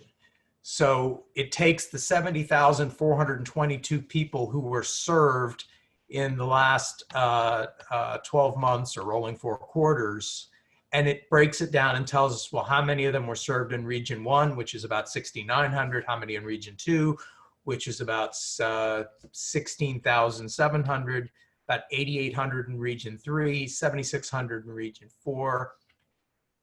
Region 5, remember Gulf Coast, they are 14,315. And then kind of all of South Texas, including the Valley and Alamo and such, they're about 12,500. So we really have kind of 3 fairly significantly sized regions in terms of the number of people they served, serving between 12,500 and 16,700 for those 3. And then 3 that are serving rather fewer people, particularly in region 1 relative to its size. I mean, it's covering probably a third of Texas, but it only has 10% of less than 10% of the people that we're serving. And that's just, you know, that's just the difference between rural and urban. These are the percentage breakdowns of the case mix. So this is telling you what portion of participants served have listed each of the primary categories of disability that are here. So we've got auditory and communication, that's been running at about 16 to 16.6 or 16.7%. Intellectual and learning disability, if you look across the entire 5 years, it's up slightly from 24.77 and 15 up to 27.2 right now. So little close, call it 3.5 percentage points increase there. Physical disability has been going down some. So whereas before we were at 28.6% of our case mix coming from there, we're now at just under 24%. Psychosocial and psychological is up about 2 percentage points and change from 15 to present, from just under 20% to just under 22%. Legally blind is down slightly from 7% to 6.2%. Other visual impairment is up slightly from about 3.3% to 4.25%. So if you add those 2 categories together, In 15, we were serving about 10.37% of our caseload had some type of visual impairment. And then if you look today, in the last 4 quarters, it's pretty much the same number. It's about, you know, maybe even slightly higher, call it 10.43%. But statistically, that's all pretty close. In terms of our successful closure rates, you can see that there is a considerable difference between the different categories. Those with auditory and communication typically have much higher success rates in terms of their closures. 85, 86%, in some cases 87% of those were successfully closed. Whereas some of the others are rather lower, although our second highest is other visual impairment. And our lowest is the psychosocial and psychological. That tends to be the lowest. That tends to be lower even than the intellectual and learning disability group, at least right now. There have been times where intellectual and where they've flopped back and forth, but for the most part, the psychosocial and psychological have been one of the more challenging areas to achieve results. And for those who aren't familiar with the term successful closure, that means that at the time the case was closed, the counselor, you know, they had verified employment essentially for 90+ days at that point. So what we're basically saying here is that about 85.5% of people with auditory and communication cases were successfully employed for 90+ days at exit, about 70% for other visual impairment. And for the other categories, it ranges from 45 to 55%.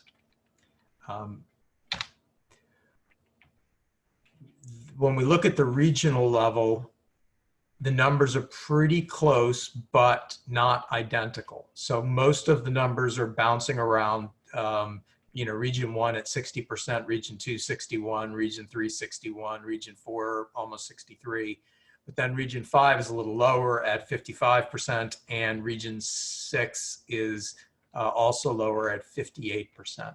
We've been doing some digging into certain things in there and think that some of it really has to do when you start to look at case mixes by region, that can explain some of these differences, right? So for instance, we talked about how strong the outcomes for people with communication and sensory or auditory, their outcomes are very high in this area. Well, if region 5 has a much lower percentage of those people, it's not surprising that their overall number would look lower as it does here. Now we get into kind of our post-exit outcomes. So these are what we call the WIOA measures, the Workforce Innovation and Opportunity Act based measures. So the employed or enrolled quarter 2 post-exit, that's kind of the primary focus. This is, hey, 2 quarters after we've closed the case, whether it was successfully closed or not, what % are actually employed? Those of you who want to understand audience participation, you may hear my cat occasionally chiming in. So overall, system-wide, we run about 70%, 69 to 70% in our regular board-operated programs. Our board-operated programs, in terms of serving people with disability, that subset, that bounces around a bit. I mean, it's been as high as 62%, as low as 51%, but more recently it's been about 55.5. Then you look at VR, and VR is slightly higher, 2 to 3 percentage points higher generally over the last couple of years than the than the boards do when they're serving people with disabilities.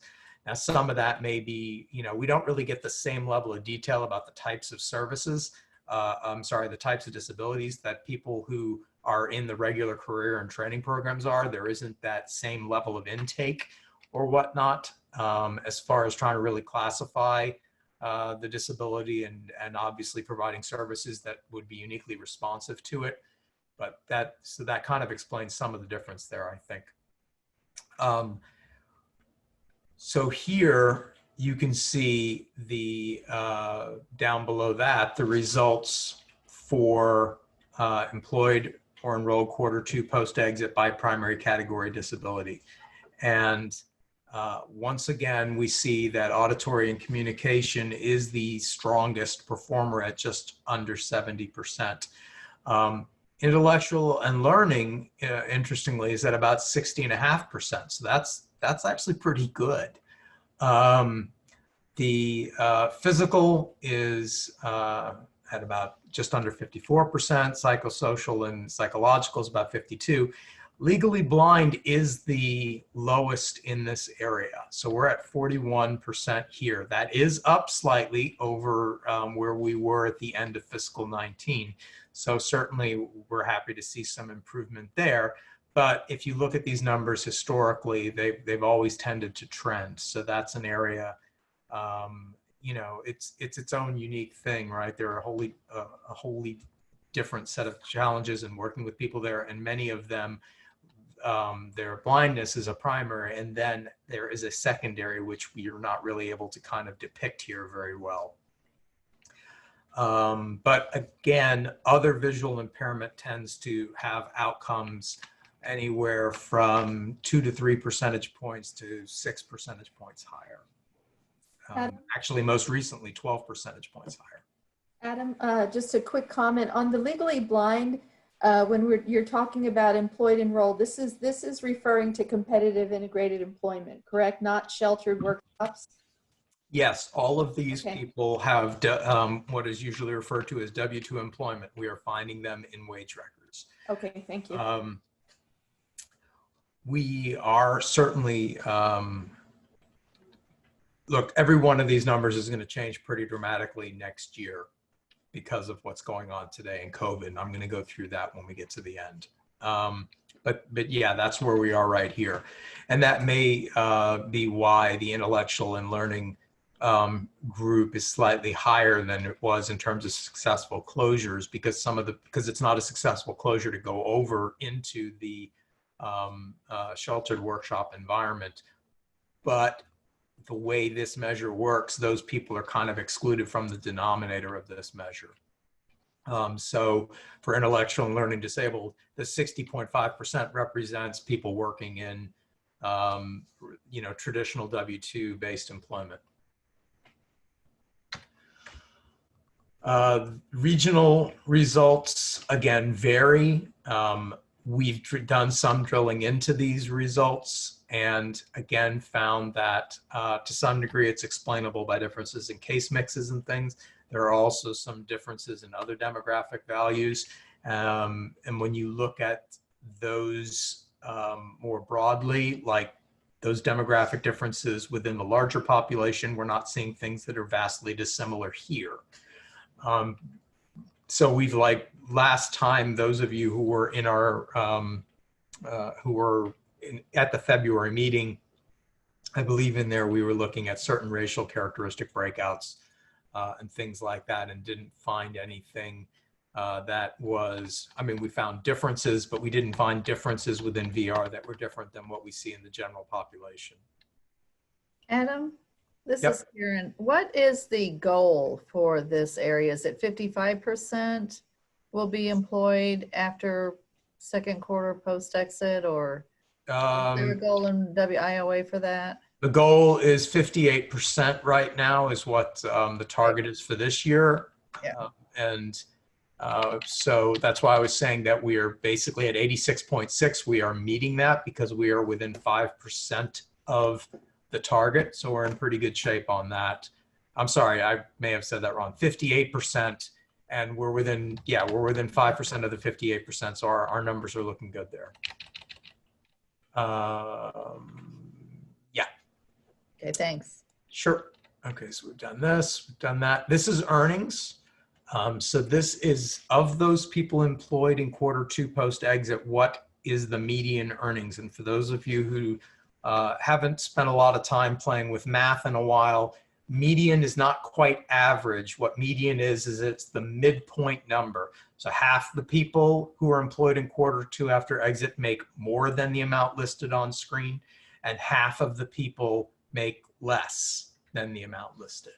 So when we look at these numbers, there have been a couple of adjustments or changes that I think we feel pretty positively about. For instance, the VR, the outcomes for VR participants is up about 200 compared to the end of last year. And it's worth noting that the R4Q column means it's rolling 4 quarters, which means that we have 2 quarters in common. So to go from 4,700 to 4,900, when you have 2 quarters in common, that's almost like going up. If that trend continues, that would mean that we would end up more like 5,100 for the year, right? Because half a year produced a $200 difference. So with any luck, a full year would produce a $400 difference as you remove the overlap. Another point that I wanted to show here is that VR outcomes for the last 4 quarters, the earnings outcome is higher now than was the case for career and training programs serving people with disabilities, right? So in the past, the career and training program serving people with disabilities has generally had slightly higher, or in some cases, significantly higher median earnings. But that is not the case in the most recent 4 quarters.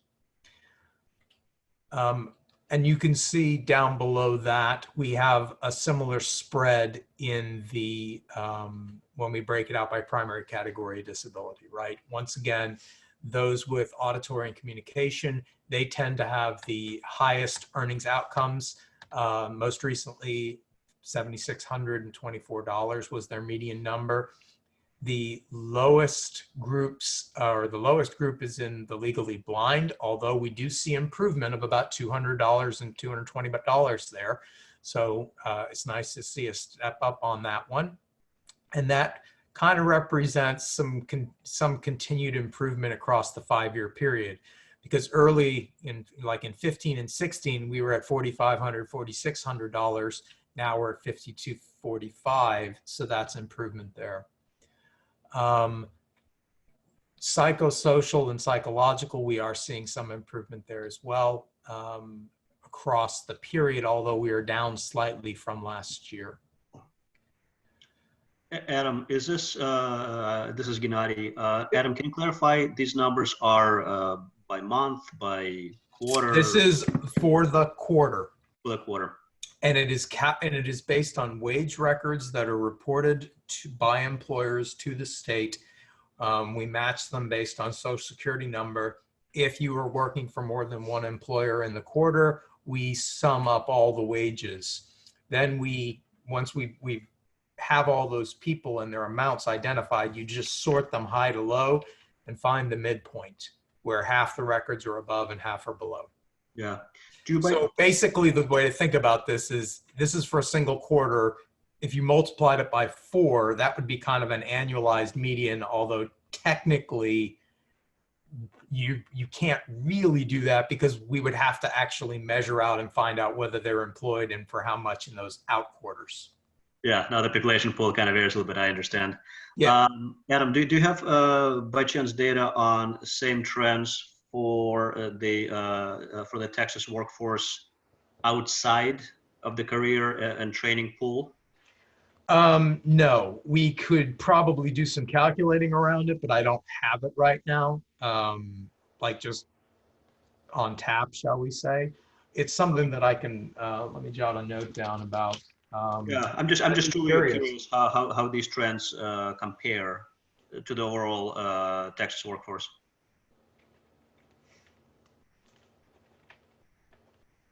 So our labor market and career information group might have that data, but if they don't, it's something I can calculate as well, because I get all 16 million records or whatever it is every quarter because I'm a data hoard, hoarder that is, and we play with that a lot.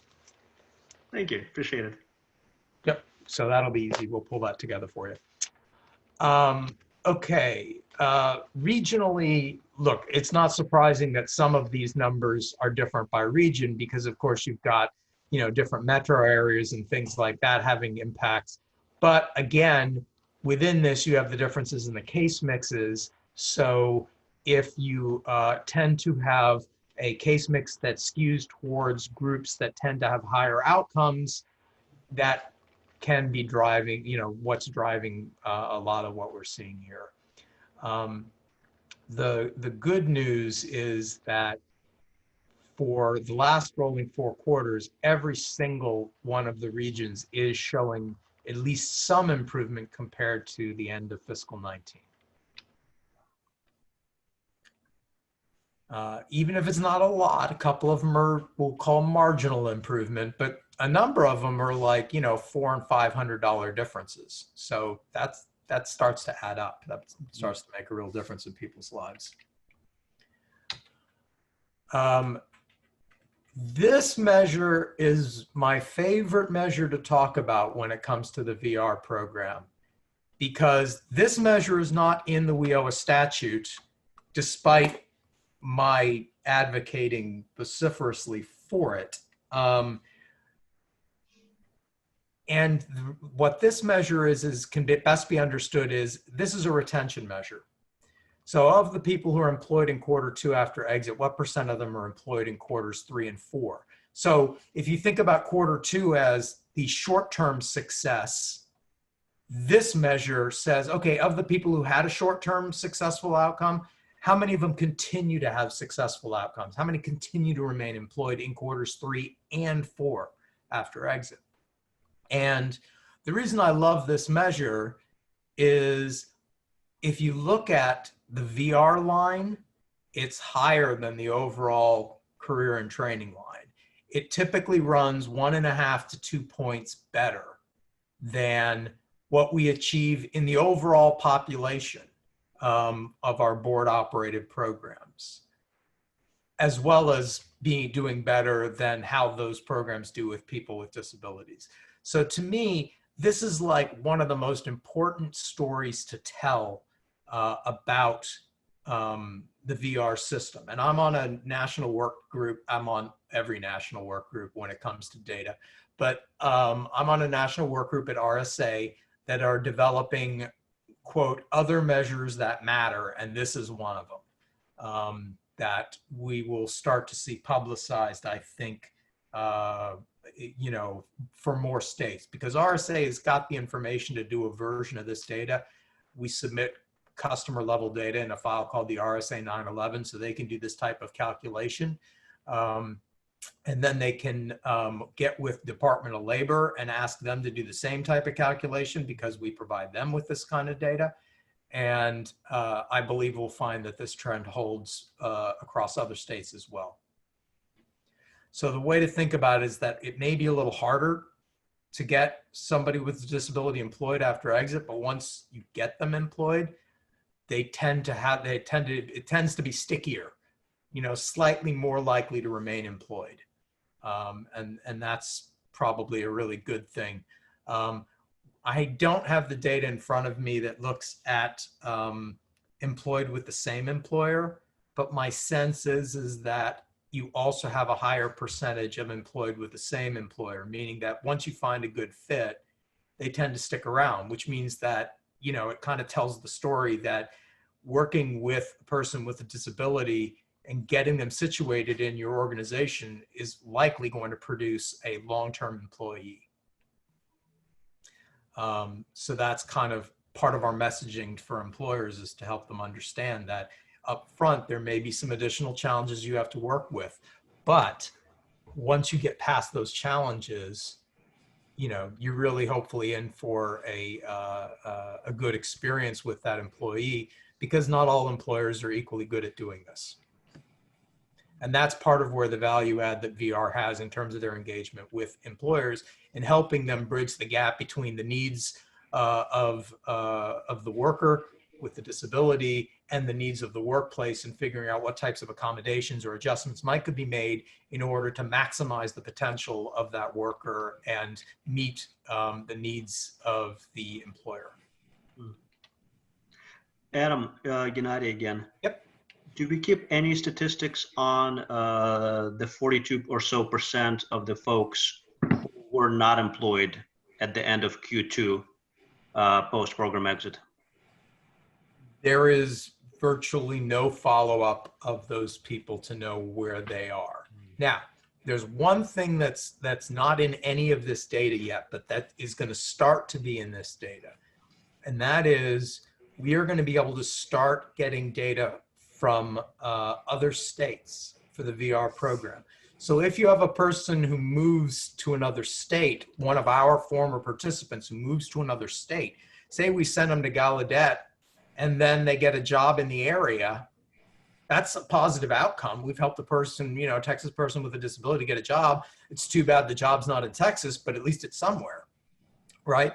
So that data is now going to be available to us, and we're going to be able to start kind of supplementing these results. So we'll hopefully find that at least some percentage of the people who currently we can't find wages on, we will find employed elsewhere. I would expect that people who live on the edges of the state might, you know, see even more of that, right? Because you have like people who live along the Red River, many of them commute into Oklahoma City and are employed there. So we should see some results there. In other programs, depending on the part of the state, that data has traditionally produced bumps of 2 to 3 percentage points. But I don't know within this population yet whether it'll look like that, because I don't know how much movement there necessarily is between kind of the general population or the general workforce moving around between states and those with disabilities. We just don't know yet, but we'll be learning. Okay, thank you. Sure. So the data varies by region a little bit, but if you look here, the spreads are a lot tighter, right? So whereas when we were looking at employed Q2 post-exit by region, we had anywhere from 54.58% up to about 61%, right? That's a pretty significant swing. When we say, okay, but of the people who were successful here, the people in the numerator of this employed Q2 measure, what happens to them over the next 3 quarters, or 2 quarters rather, you can see that we have a much, much, much tighter set of performance. So here we're going from 85.23 on the low end to 87.5 on the high end, right? So much tighter performance ranges here. So it basically says that, okay, yeah, region 5, they may have a lower general entry into employment Q2, but the gap closes significantly in terms of their retention.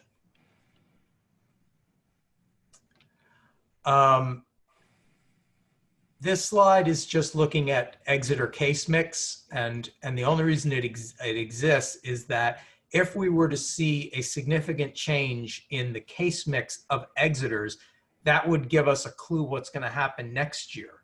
Because all the measures I was just going through, employed, enrolled, Q2 through 4, median earnings, those are all looking at people who we finished serving a year or more ago. So the exiters from this year are essentially going to be the denominator for the following year. And that's why we kind of take a look at this, because if we see this big change, like for instance, we've talked about how auditory and communication tends to have the highest outcome. Well, if we were to see that to drop from 22.75% to 19%, that would tell us that probably we're going to see some reduction in our overall performance next year, because typically they've historically had the highest employment outcomes. So that's really what this data helps show, is a preview of the case mix that we'll be measuring next year. Adam, can I ask you a question? Absolutely. So do we have the type of jobs that these people get? I mean, do you keep track of the categories of jobs that they get? So to the degree that that information is being recorded in RehabWorks, we have information on the job that a person was in at exit. But when we get to employed quarter 2 or employed quarter 4 or 3, we don't, unless it happens to be with the same employer. And even then, technically, you don't know if they've changed occupations or not. Basically, the wage records that are filed by employers on all, not all workers, but the vast majority of workers in Texas who are working for an employer, we get wage data on. It includes the industry, but it does not include the occupation. So if you think about Toyota, you go, oh man, those are all really great jobs, right? Because Toyota's advanced manufacturing, and it's like, yeah, but they also have a commissary. They also have janitorial. They have a lot of other jobs at Toyota too. So knowing the industry doesn't necessarily tell you a lot about the individual worker and the job they have. Like if I had a wish list of, if I could enhance the wage records, getting the occupation code would be one of the 2 or 3 things I would prize most highly. So I wish we had it, but we just don't. All right, thanks. Sure. Okay, so let's talk about COVID. What's going to happen? We can't really know what's going to happen because we don't know whether we're going to get a second wave or a third wave. We don't know when the vaccine, that definitely we're seeing very encouraging signs of development, but we don't know when it's going to be widely available and how effective it's going to be. We don't know of the people who are currently, who have recovered, whether or not they really have immunity and for how long. So we don't know. But what we do know is that the unemployment rate is going to be pretty different for a while. The Congressional Budget Office earlier, like in March, they had estimated that for for that quarter, that meaning January through March, they expected it to be over 10%. In April, it was 14.7 nationally. And they were projecting that the unemployment rate could still be as high as 9% at the end of calendar year 2021. Okay, that is a very, if that comes to pass, that is a very different environment than the one we have found ourselves in for the last several years. I mean, we are not in a fog, the fog a mirror job market anymore. We can certainly hope that a lot of people will go back to their old jobs fairly quickly. And that the unemployment rate as a whole will drop as a result, but we don't really know that yet. We don't have enough data to know that. Even with all of the reopenings and things that are going on, it's still just guessing. We can expect that our participant counts are going to increase just naturally. I will tell you, in other programs, we went from less than 500,000 UI claimants in a year to 2.5 million claims filed in the last 8 weeks. Okay, so we've had an over 2,000% increase in monthly numbers from where we were. I think they've said that essentially we've taken more claims in the last 8 weeks than we did in the last 3 or 4 years combined. So that's going to produce a lot of people who need services, and we would expect that there will probably be some increased demand within the VR group. We think that some of the reduction we've seen in VR, if you look at the trends that have been downward, some of it might have just been due to the fact that the economy was so good. We had employers who were finally starting to ask, what can you do for me, instead of what are your limitations, right? People were really getting a lot more open-minded with regard to, whether or not a disability would be a limitation or not. I'm not saying that it's legally appropriate to consider that. I'm just saying that the reality is that there's a lot of employers who probably were starting to think in a very different way over the last 3 or 4 years than they did coming out of the Great Recession, where basically they could choose, pick of the crop, most qualified, most experienced people who used to make, 20, 30, 40% more money. And because the unemployment rate was so high, they could get them pretty cheap. So my point about explaining that is, I think we're probably going to see outcomes are going to go down for the next couple of years. I think there's going to be there's going to be lower employment and lower wages. I think especially at first, employers are going to be more hesitant to hire. And I'm not speaking specifically about people with disabilities. I'm speaking more broadly. What we saw coming out of the Great Recession was employment or hiring, let's say, was very slow when the unemployment rate was rising up to 8%. But what was interesting was that after it had remained at 8% for a year, hiring picked up and the unemployment rate stayed at about 8%, but employers had enough of a sense of what the impact of the recession was on their business to have confidence to know when they could and should, hire. Like, how many people can I hire? What's my revenue stream going to be? What's sustainable? So my expectation is that for the first at least year, we're probably going to see, a pretty significant dip in some of these numbers. And then perhaps we'll see some improvement in 21. But the reality is we're going to have some impact in 20, possibly more impact in PY21 because of the lag in these measures. And then in program year 22, we might start to see ourselves coming out of that. I don't know this for sure. This is intuition on my part, but I've been doing this a while. And I kind of have a sense of how the data tends to move. I'm fond of saying that the only good thing about the Great Recession is that it gave us a whole ton of data about what the semi-modern economy looks like under different employment conditions. And so hopefully the lessons learned there and the patterns and trends we had back then will be useful in terms of decision making and something to compare to now. There was only one other thing I wanted to, or two other things I wanted to say. One was just to let you know that starting next year, there's going to be a new measure that we are accountable for to RSA. It is called measurable skills gain. It is the percent of people who during a program year, so this is not exit based, were in some kind of education or training program other than, including on-the-job training.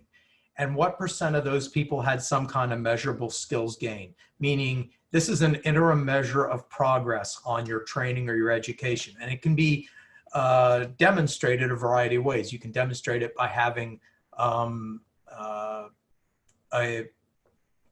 like your transcript. If you're in formal education, you can look at the report cards and transcripts and show that the person is advanced.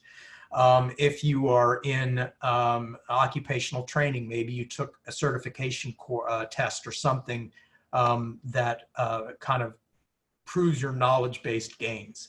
For an apprenticeship, you could have graduated to the next year of apprenticeship, even though that's not an academic-based credential. They say, yep, you met the standards to move to the second year of this apprenticeship program. So we negotiated targets on that measure for the next 2 years for PYs 20 and 21. PY 20 begins in July. PY 21 is next July with RSA. And those are the only two measures that we will have accountability on with RSA. And it'll be really interesting to see what happens with it, because we definitely think that there's room for Texas's performance to improve significantly. And Cheryl's group and my group have been working really closely on ideas for, again, helping the counselors know who they need to keep track of and when an appropriate time might be to do follow-up to try to see whether they had this type of gain. But we're operating in a different world, right? I mean, education last November and education this April looked very, very different. And we have no idea what education is going to look like in the fall. How much of it's going to be in person, how much is still going to be distance-based? What happens if we get hit with another wave of COVID and have to lock the state down again. And so does that mean people are going to, who are on campus are going to be back at home distance learning again? I mean, all of these are going to be interesting factors. The last thing I wanted to say, I almost jumped in during Cheryl's thing. Cheryl mentioned Jason Vaden coming to work for her in Carlene's role. And Carlene was exceptional at her role, I want to say. She was great to work with. You all who've been around knew that. But Jason Vaden is like top of the class. Cheryl made an incredible hire there. I think the world of him. I think he's going to do great things with VR. And I think the sky's the limit for what he can contribute to this program and to support you all. So when you meet him, trust me, you're going to be blown away. He's exceptional. Otherwise, that's the end of the material that I have to present. I'm happy to answer any other questions you might have. Adam, it's Paul. I don't know whether you're involved with COVID 2019 as far as whether you're watching the data that the governor uses to open things. He used the positivity rate, and he also uses the hospitalization rate. How do they relate to when the state opens? For example, one thing, places like Chris Cole, for going into people's homes and all of that. I have just enough knowledge about this to be dangerous, which is exactly where I like to operate. So they are, as you mentioned, they're monitoring a couple things: hospitalization rates and population rates, or the portion of the population that sick, active caseloads, things like that. And they're using those to set these milestones for the reopenings of different things. You've probably seen the governor's had press conferences, sometimes multiple times a week, but at least weekly or bi-weekly, where he's getting up and talking about, all right, we're going to now allow hair salons to open, or we're going to allow this. Our agency is actually now starting to spend some real time thinking about bringing people back into the buildings, because right now we are, as a system, like 91% telecommuting. And so we've been having to kind of think about, well, what does social distancing mean in terms of bringing people back? What number of people can we bring back and be safe? And so we're following his plan, if you will, right, with a 25% capacity rule for offices and things like that. But I don't know exactly where they are, like what the thresholds are, right? So I can't tell you, like, if hospitalization falls below X, they'll move to phase 2, 50% occupancy or whatnot. I'm just not familiar enough with that. Okay. I do know they're trying to make it based on, monitoring this data and using that to guide this to try to, open up in a way that would not result in significant increases in transmission and such. But it's a very tricky thing, especially, I don't know if you've been seeing in the Washington Post, but and other sources, but apparently one of the problems with testing nationwide right now is not that we don't have enough tests, it's we don't have enough people who want to get tested. So we don't have nearly as much data on the overall population and who has it and who has, recovered from it yet. And that's a limiting factor. Any other questions?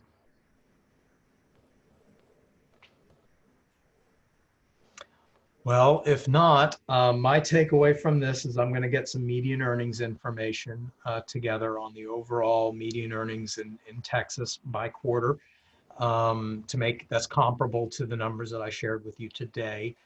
And I'm sure that they will look somewhat different. I can't break that data out regionally, just to let you know in advance, because we don't get the data by region. When an employer, basically when an employer reports their quarterly wages, they report everybody on one file. So it looks like everybody who works at HEB, is in San Antonio, right? They're not, but that's where HEB is, you know, that's their address. So that's what it is. And all the 7-Elevens, they're all up in Dallas. So we can't really do it, you know, by region, unfortunately. LMCI does some projections around that, not fully comparable, but if they do have information by region and you know, like MSA, the metropolitan statistical areas and such, which are very, very useful, and may kind of substitute, at least to some degree, to the degree that you're interested in looking at some of that. Yeah, no, I think Well, state level is I'm sorry, absolutely Gennady, go ahead. overall state level. That's Okay. all. Don't go deeper than that. Okay. Well, you know, that's we're plumbing a lot of depths these days, so I can certainly not you know, not shed a tear for not going down this one too Well, deep. Mr. Leonard, thank you Adam, very much Michael? for your report. And Michael? I'm sorry, yes. Yeah, but before we let Adam go, Adam, I just had a quick question for you. Sure. Okay. On the statewide measures for traumatic brain injuries, yes, I know we reviewed that last time and kind of went over those numbers, and it was very insightful, kind of especially as we're getting ramped up in that. And I was going to see if we can continue to do that in this presentation as far as if you would like us to continue to populate that, we could do so. We saw it at the time as it was kind of part of a one-time request. So we did it the one time, but we're happy to add it back in. I'm always just I try to be responsive to what I think is going to be, you know, your interest, whether it's a request or something like this COVID discussion that wasn't asked for, but it surely was relevant. So yeah, we'll definitely continue to pull things like that together and make them part of this material. Thank you, Adam. Sure. Mike, can I get one quick question in right quick? Yes, sir. Go ahead, Joe. Your favorite, Adam, you said your favorite ones in data was the one that is not being really used, I guess, the most, which shows the good fit as far as customers. Yep. Can you give me a little bit more on how could we advocate to help you to maybe to make sure that this is done? Well, so I'm not sure what okay. It's not in the law. Okay, so the law, we owe a law, actually lists the measures that are to be done, and this is not one of them. It, interestingly enough, was in the prior law. And until Congress is ready to kind of open it up, we're not going to get it in there as an official measure per se, where accountability is based on it.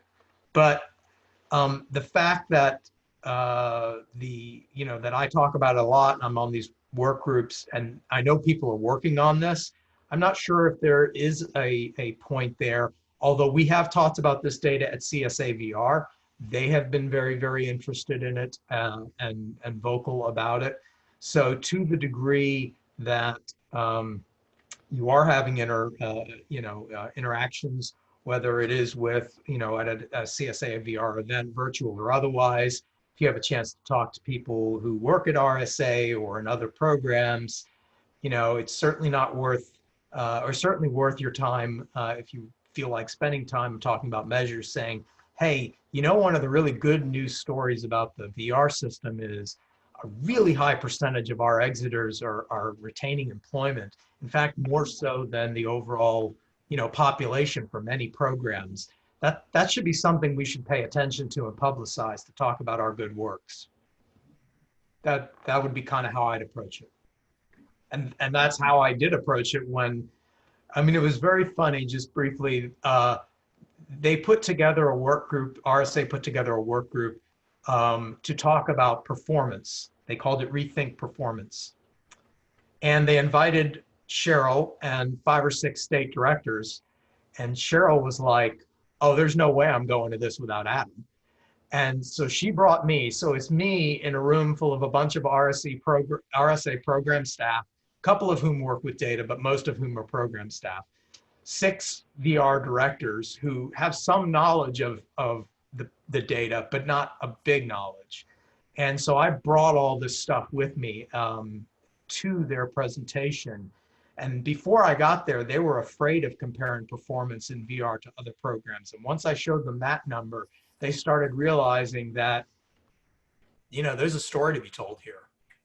So I Okay, think we're on well, track. Mr. Leonard, thank you very much. We appreciate your presentation and questions following. And Ms. Fuller, we also want to thank you guys for adjusting fairly rapidly and pulling your data together for a quarterly meeting that technically was not going to be held at first, but then got pulled in. So you guys rose to the occasion, and we do appreciate that. My pleasure. Thank you for having us. We always appreciate the opportunity to talk with you. Thank you, Mr. Leonard. So at this time, I would like to hand the floor to Vice Chair Ms. Majeski West and to announce the receipt of public comment. So, Vice Chair. So this is our first go round at virtual public comment. And so as part of our meeting every quarter, we open up the floor for the general public to voice their comments and concerns about VR, the VR programs, their own personal situations. I did want to go over just a few ground rules about the public comment. I do want to let those who are going to participate in public comment know that this is a time for you to have your comments recorded into a permanent record. So we please ask that you try to keep the language nice. And we also want to let you know that this is not going to be a time where we are going to be engaging with you in a conversation. We're going to allow you to make your comment. And then if that comment does pertain to a specific situation of yours, then we may go to you later and give you some advice as far as who you can contact to receive the help that you need. However, you know, please don't expect any of us to basically say anything during this public comment time. We allow 15 minutes in our formal meeting for public comment. And so because of the time constraint on the public comment, we ask that each person who participates in public comment, please, we're going to limit you to 2 minutes to speak. And so please don't be upset if we have to cut you off after 2 minutes. I'm going to have Lisa Godwin assist me with public comment. Lisa, do we have any participants who have signed up for public comment today? Yes, Kingsley has signed up to public comment. Okay, wonderful. So Kingsley, we want to give you the floor for public comment. If Lisa, you would unmute him, and then Kingsley, go ahead, you have the floor. Yeah, hi, my name is Kingsley. First of all, thanks for letting me speak. And I just wanted to, I'm glad that, you know, you guys are having this. It's real important, you know, to know what's going on. But I just wanted to be, you know, make sure that this is known. And I made this known at some of the other town halls. A lot of how, you know, the disabled population is doing as far as VR counselors, it's really counselor based. So there needs to be more uniformity across the region, across the state, so that, you know, people with varying disabilities get the same treatment. And it's not because you have this particular counselor, you get this type of outcome, or this happens or that happens. So more uniformity would be better. So I have a physical disability. I have cerebral palsy, and I have 2 degrees, and I'm currently unemployed due to, I was in a car accident and then this COVID-19. And I've been trying to, and I've had counselors tell me they were having trouble placing me because I was too high functioning and I have 2 degrees, and they didn't know what to do. So to me, that just shows a lack of training on that counselor's part. So just making sure that everything is uniform across the board so that, you know, people can get the same type of treatment and there's not so many hurdles you have to jump through. Because another one of my concerns was transportation and getting back and forth to job and not having to depend on the public transportation system. And I've been working on that with a few VR counselors, and it just depended on the one that I got. Like I used to have Tom Hudgens and Larry Hughes, who had been in the organization for 35 years. I had been with the VRC program, formerly it was DARS, for about 20 something years. And I had been successfully placed, but due to circumstances, I'm needing help now. But when I tried to get back to the program, Sorry to interrupt. You have 15 seconds to wrap up. Okay. But yeah, just basically making sure it's more uniform. And I'm hoping that a lot of the things that were mentioned in the town hall, that those suggestions and feedbacks from a lot of the people across the state of Texas will actually be implemented in some way, not just written down somewhere. So it's real important that that's actually implemented to make sure communication is better with the VR counselors and make sure that they really understand the community that they're serving, and to make sure that they can put people with disabilities that, you know, have various degrees in jobs that they actually are going to be rewarding for them, you know, that they feel it's going to be a good fit. Okay, so thank you for giving me the opportunity to speak. I appreciate that. Kingsley, thank you so much for your comments. We really appreciate it. You're welcome. Lisa, do we have anyone else for public comment? I did not have anyone else email in to me that they wanted to give public comment. Okay. So what I'd like to do is I'd like to take this time then to open the floor to the council for any questions that they may have regarding either Ms. Fuller's report or Adam's report. I'd like to get started myself. And actually something that Kingsley mentioned in his public comment, it kind of leads into a couple of the questions that I had as I was listening to Ms. Fuller speak about what's going on with the COVID situation. So my question to you, Ms. Fuller, is with the, you know, we're hearing that there are fewer VR customers right now. So what that leads me to believe is that the counselors have lighter caseloads than they've had in the past. Are those caseloads now at a more manageable point to where they're feeling like they can get more work done with the customers they have? Has it, and then the second question is, has it opened up the counselor's time to maybe be doing more outreach to local businesses, for example? You know me, I mean, I've been with the council now for a few years, and so my heart is with the local businessmen. And I have always felt that there's just this lack of communication with VR and the local businesses to really outreach and make these local businesses aware of, for example, the high retention rate of you know, people with disabilities. You know, for me as a local business that has 65% of my workforce have disabilities, I know what this retention rate is, and I know that I know what the benefits are. But the question is how is that getting out to the local businesses throughout the state of Texas? So kind of a twofold question. Got it. So I'll answer the first question, which was, since we have a drop off in new customers while folks are kind of sheltering in place and dealing with basic needs, have our counselors had more time to engage their current customers? And I would suggest to you that they have. Now, where we have caseloads that don't have an assigned counselor because that counselor left, we still have counselors having to cover multiple caseloads until we can get new people hired.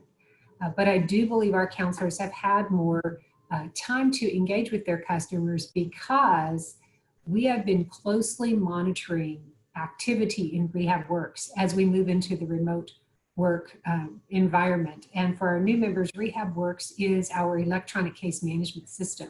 So we're looking very, very carefully to make sure we're still seeing activity at each of those key points. Bringing people in, I'm happy to say we have seen an increase in the number of initial contacts in the last 4 weeks. So we're starting to bring more people in. Are we taking applications? Are we determining eligibility? Are we writing plans? Are we engaging with customers as we update case files and enter case notes about conversations? Are we issuing service authorizations to our providers and paying them when they come in? So we're looking at all of this activity, these activity points to make sure that the system is still functioning. And we definitely saw especially in the first few weeks after we went into remote work, a big increase in the activity in the cases. So more case notes where counselors are going through and looking at how their customers are doing and reaching out to their customers. So that's one way I can tell you based on actual data that we were looking at, that I believe that to be the case.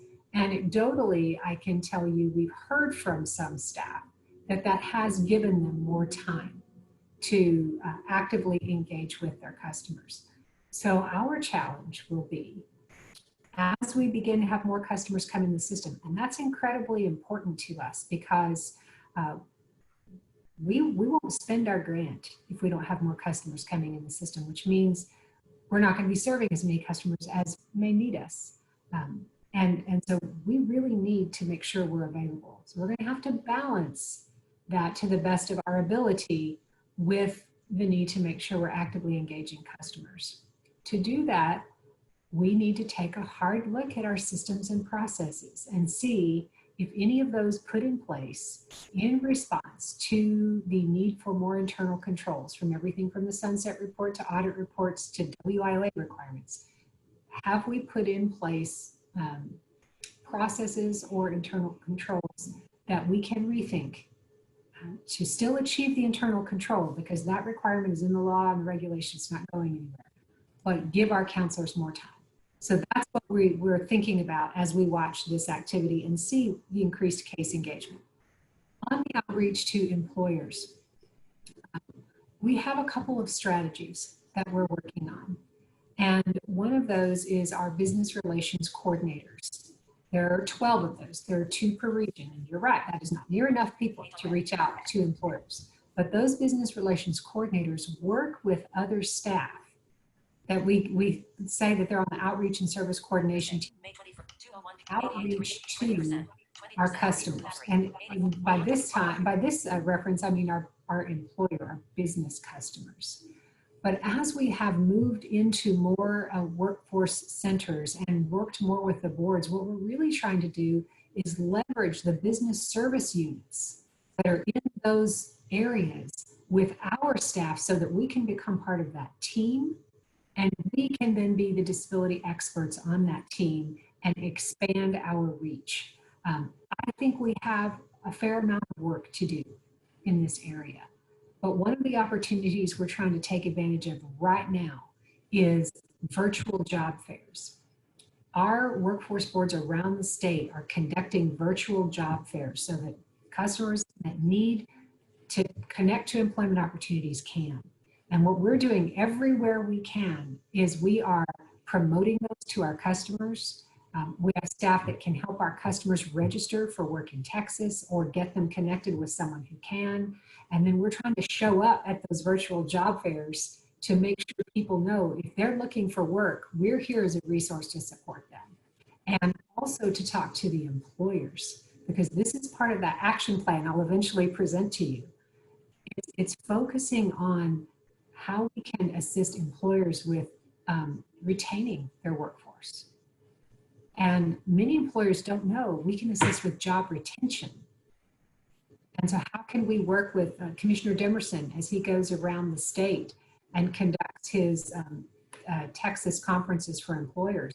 How can we be there as VR to say we're available to assist you with retaining your qualified experienced staff?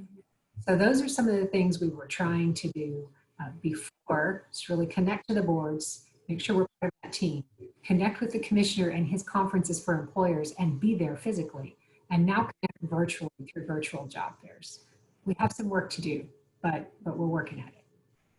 Thank you so much. Thank you, Ms. Fuller. Thank you.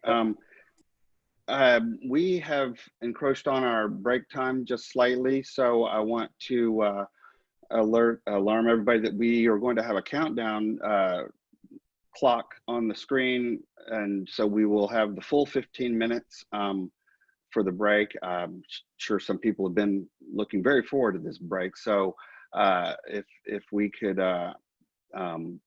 yield any more question answered, Ms. Majewski-West, if that's possible, then we will go ahead and move to break, and we will resume at I show, so it'll be 2:19, but the countdown will let you know more accurately. So until then, we are on break. Thank you.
Meeting will resume in 1 minute.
Okay, hello. Is everyone back yet from the break, or we got some people still breaking, still broken?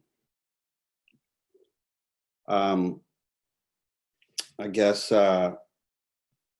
if they're not there, they're not going to be able to speak for themselves, are they? So let us move forward.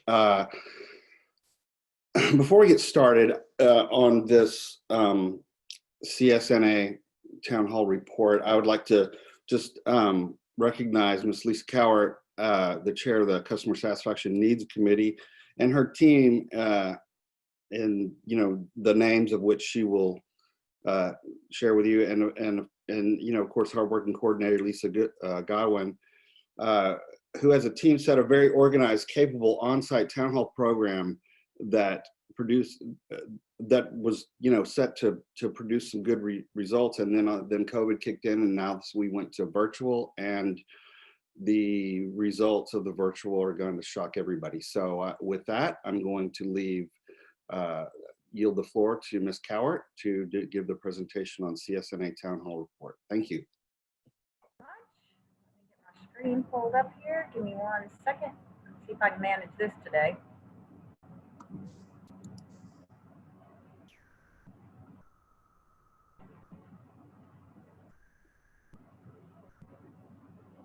I can't even see what I'm supposed to be seeing here. Hold on 1 second.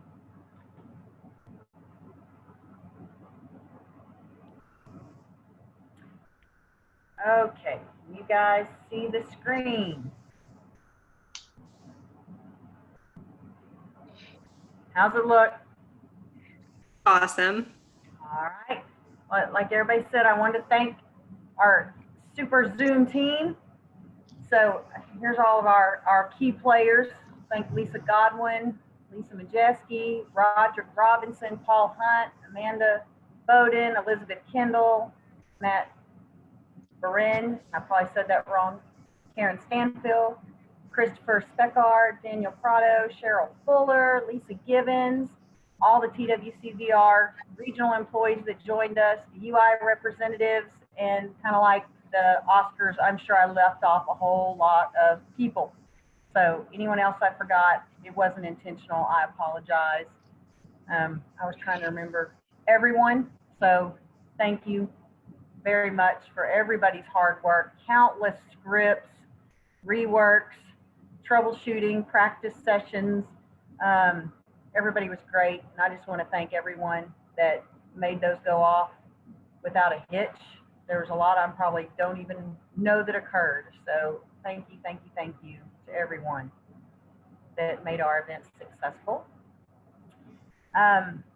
Chris has been providing me information.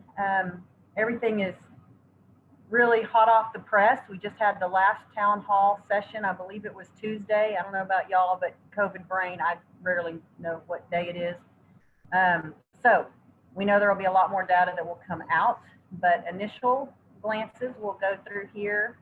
I kind of broke it into kind of 3 areas. First one being how many, broke out by session. We had a total of 940 people that had registered to attend the 4 virtual town hall sessions, which was absolutely amazing. We ended up with 523 unique viewers or unique call-ins, and my understanding is that's removing duplicates or like myself who got kicked out of the very first meeting when my internet crashed and I came back in.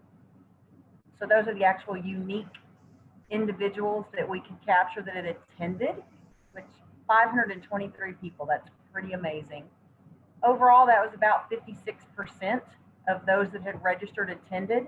And as I shared with some of the council members, Partners Resource Network does Zoom webinars all year long, all the time, and that's about average. We usually have about 50% of the people that register to attend events, whether they're in person or virtual, about 50% show up on average. So that was right in line.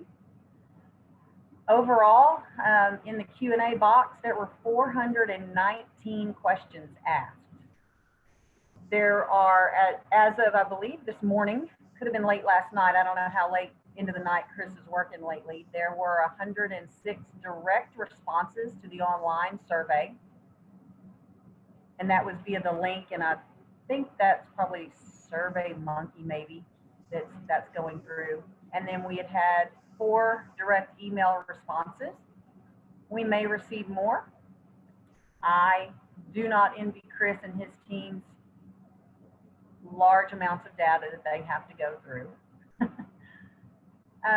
Next is a very small snapshot of who all has attended, or who, based on the data that we believe attended. We had what Chris has identified as likely VR customers. There were 102 of those. And then we had up to 38 call-ins. Again, remembering this is really early data since we just had the last one Tuesday night. Looked like we had 92 CRPs and disability advocacy group attendees, 78 state and local government attendees, 76 CRPs from like education service centers, high schools, feds, colleges, 12 CRPs in the medical and pharmaceutical world, and then 10 other vendors.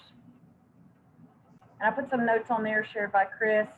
These are unique, not duplicate attendees. And pretty safe to guesstimate there were over 100 attendees that were actual VR customers.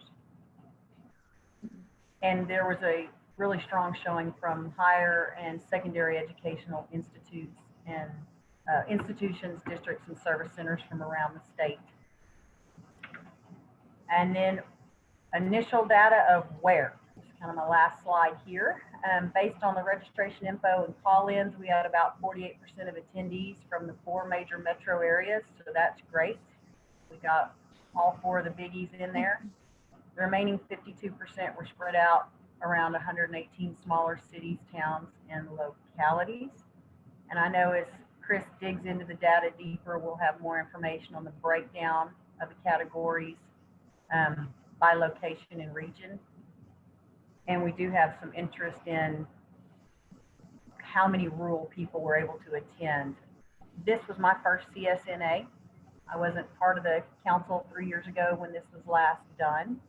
So I have a pretty short lens as far as overall success of the numbers, the responses, the questions that were asked. But from what I was hearing after each session, we always had a call to break down things to improve. We always want to continuously improve. And my understanding is this was a whole lot more data than they had had in years, CSNA years in the past. That was everything I had on the report. I'll stop sharing my screen, and if you guys have questions, I'll do my best to answer, but I'll warn you if I don't know the answer, sometimes I make stuff up. Yeah, I have a couple, 3 years ago, when we did our CSNA, there was something that came out that we needed work with Mexican Sign Language. Now, I only attended, I did the first meeting this year, and our first meeting was, they were sort of grumbly. They were really complaining, and didn't come up with anything. They were just saying, you know, you got to do better and all that kind of stuff. Was there anything, any need that jumped out in the remaining sessions that said, oh, we need to look at this, something that's new, something that's not what we've been hearing for the last 2 or 3 years?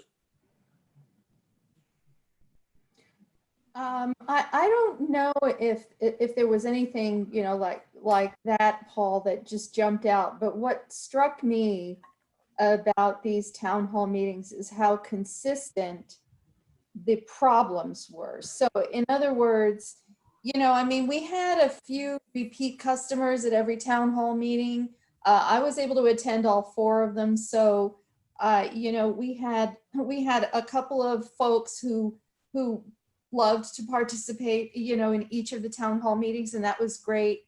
But even with the unique participants, you know, really the biggest takeaway for me, you know, what I heard was the inconsistency in the VR counselors' knowledge of their jobs, and in the different, you know, the different level of whether it's caring or knowledge. But you know, we had some folks saying that their counselors were just absolutely wonderful, We had some that were saying their counselors didn't know what they were doing.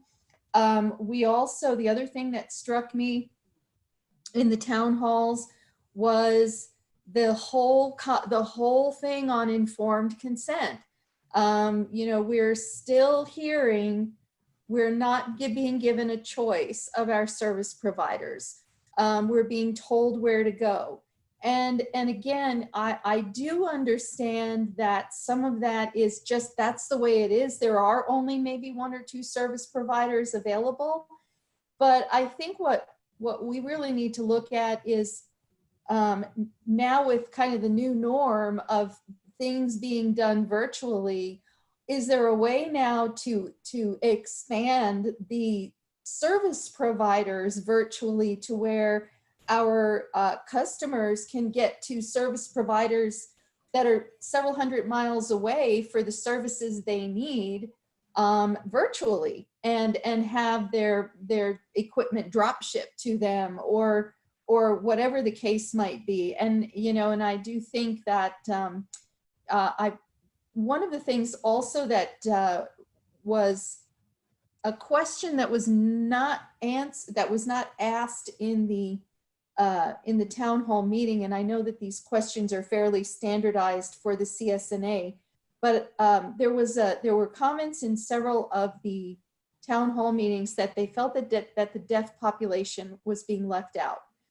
When they talked about the specific disabilities, they were talking about how they discussed the blind population, neurodevelopmental diseases, and 2 of the categories that they felt were left out were TBI and deaf population. So I think we have to look at the wording for future town halls to include those 2 populations in the questions.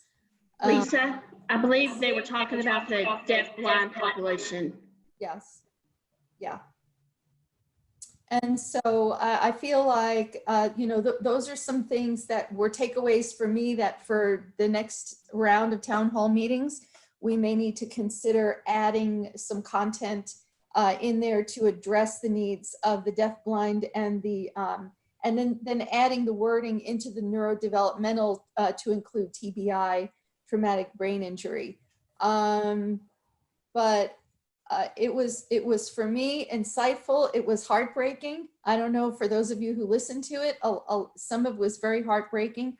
And we understand that when we do these town hall meetings, the people that are going to be more likely to participate are the ones that have problems, and because they need to voice their concerns. And so we didn't hear as much positive as we did negative, but that doesn't mean there isn't a lot of positive going on. You know, we recognize that, but we do have to, I believe as a council, and I know that Ms. Fuller feels the same way, we've got to take these comments very seriously and really look at, you know, okay, you know, we've been talking about this, like Paul says, it's nothing new. We're hearing the same things over and over again. What are we going to do about it? That's what it all really boils down to, you know. I'm sorry. I want to jump in real quick and just say, listen, there seems to be some turf that was left out of the town hall process, and that is we had 5 meetings. We had 4 online and 1 in person. That's and right. The most important thing we learned in this thing was the contrast. So let's not leave that one meeting out, because that's actually maybe the richest data that we gathered in this process. So, and my understanding, because I wasn't at that one, was, and y'all correct me if I'm wrong, that we had 1 VR customer that came to that one in person. Yes, and he asked a lot of questions. He asked a lot of questions, as you know, that's his right to do, and he had points to share, and we recorded them, and you know, and we'll use that. It should be in your data, or whoever's going to crunch it. But yes, apparently it was. So yeah, the online greatly enriched the return of input. I think what we're struggling with is what all organizations struggle with. It's like calling in a phone center. When you dial into a phone center, you don't know who you're going to get. You might get someone who really knows what they're supposed to do, really is keeping up with what they're supposed to do and knows what they're supposed to do. Then you will get others that just don't.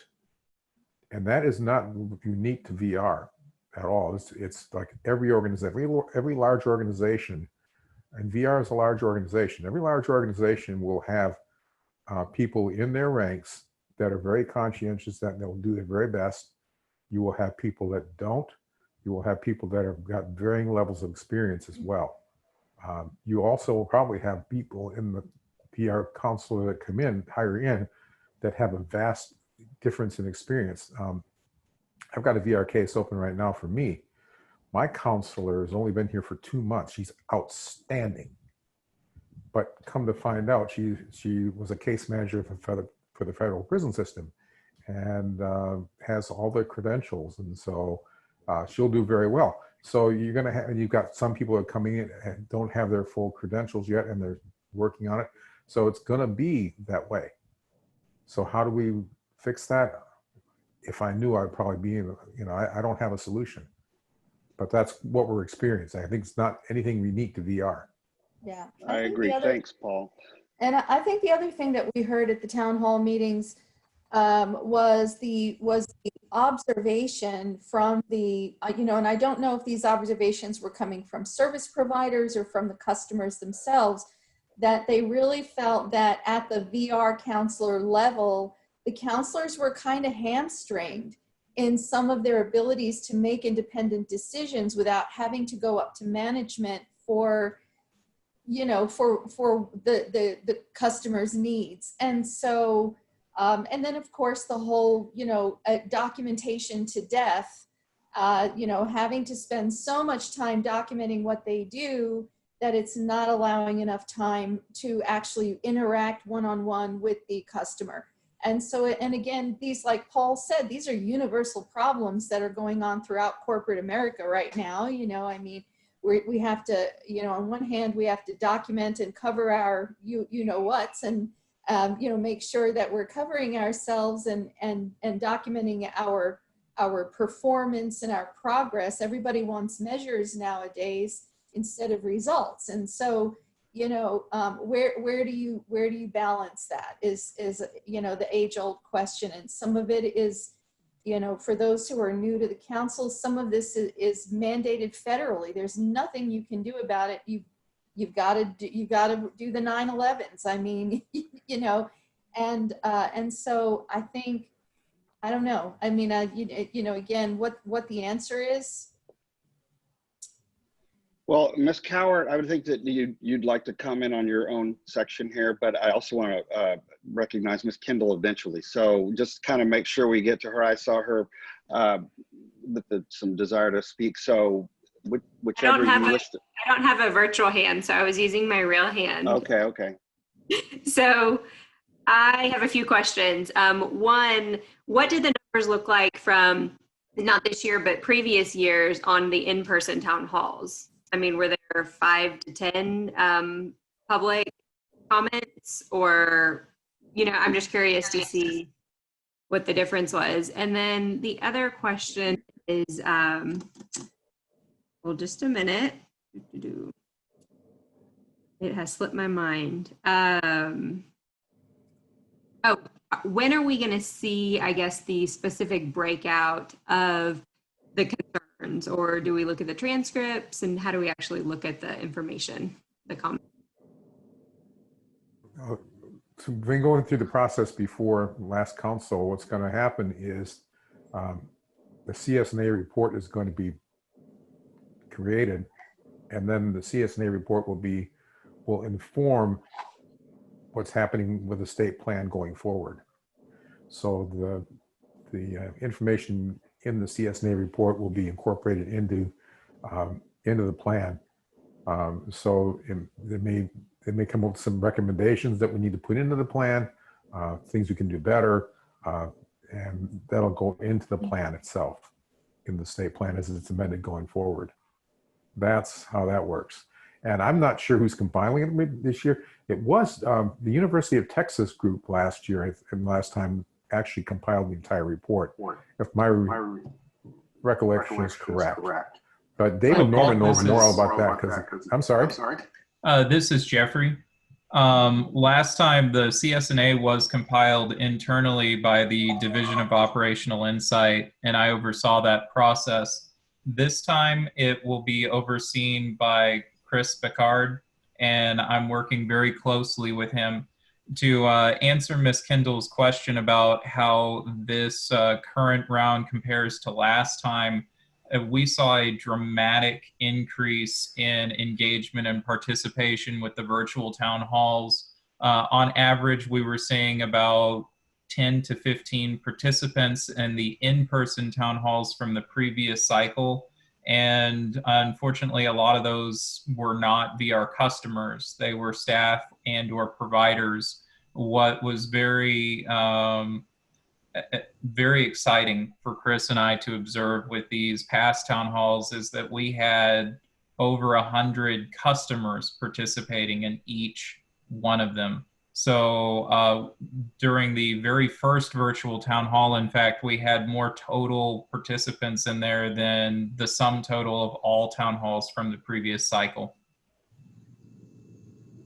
This was really exciting for us to see because I've participated. This is my third CSNA, but it's also, I think it's my 6th or 7th series of town halls or public meetings because we had to do them as we transferred our first WIOA implementation. We elected to do them as we combined, and then we did them one other time. So this is the 6th or 7th series of town halls or public meetings I've been part of since joining VR. And this is by far the most robust participation. And it's the first time we've done it virtually. And we really had conversations about this last time to say, man, what are we doing wrong? Why aren't we getting more participation?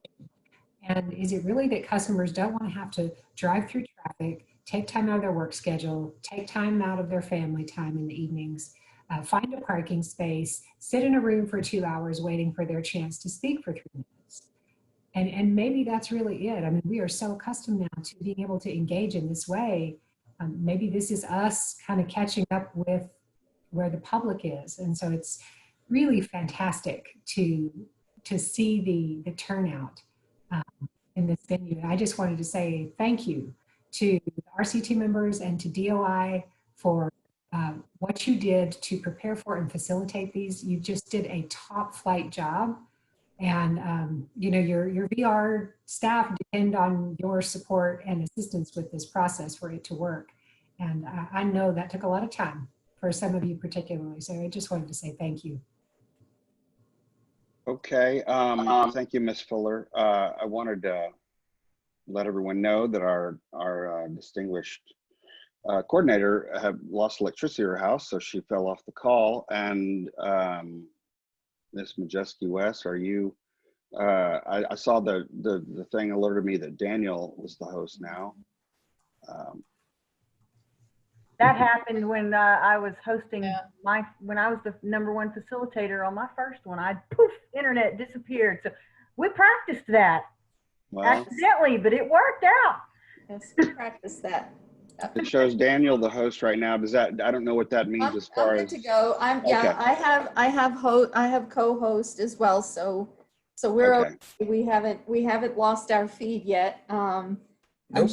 I'm sure Lisa will come back when she can. She is right now. Yeah. Okay. Looks like she's coming back now. So at least she ran away to a beach. She went to the beach. No, so we're a little bit behind. So I want to kind of ask Ms. Cowart, are there any more comments that you'd like to make in this closing, or any quick questions for Ms. Cowart? Yeah, I have a comment, if it's okay, Lisa, if I just make some comments about the town hall. Okay. Well, it just, some of the things I got from it is just some of the big things that jumped out to me, and I know Lisa Majeski made a point of it, is just 2:44 p.m. and 49 seconds. The between the providers and TWC. I think it was a lot of issues there, what I was hearing from a lot of the callers, and not being able to either access certain vendors or having a choice to access certain vendors. So I think that was a big discrepancy that we as a council are going to have to kind of figure some things out to close that gap. I know it was a job placement gentleman, Mr. Bloom, that made some interesting comments about the paperwork and the rate reviews. And the rates, yeah. Yeah, that we're going to at some point have to look at that. You know, what are we paying these job placement people? Is it conclusive to what they need to run their business? And, you know, we want the best of the best to serve our clients. So, you know, if we're paying people a certain amount, you know, we're going to get a certain type of service back. So, you know, a lot of that ties into some of the feelings of the customers and hey, I'm not being placed in the best position. I feel like, you know, I'm not, you know, get all my abilities that I have, I'm not getting what my worth is. And so I know some of that was being pushed on the blame or being blamed on the counselors, where it may just be, hey, we have to really focus on our getting those relationships back that we used to have with our providers before the transition. So, you know, Bobby, I think she's putting together a call, just different events that we can do, that we can put together that are going to bring us and the providers together to hear their concerns, see what they need to be, to partner with us closer, right? So that's something that really jumped out to me that we're going to have to, you know, to work on.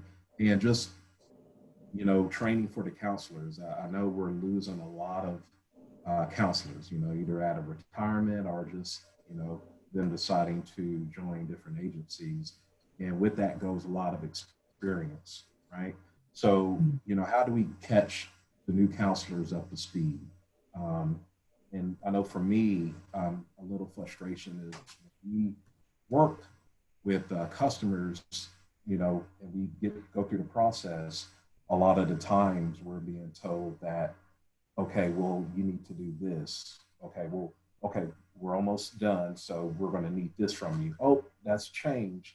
Now we're going to need this paperwork. And, you know, for us as a provider, you know, that first is, you know, prolonging the service that we're trying to give to the customer. And it's making it frustrating kind of for us because we feel like we're lost and we don't know really how to serve the customer because, you know, there's always a mixed message there. So, you know, and a lot of it is just not knowing the policies or them telling us, hey, the policies are continuing to change. Every time I go in to try to do a service authorization, I figure out there's something else that's needed.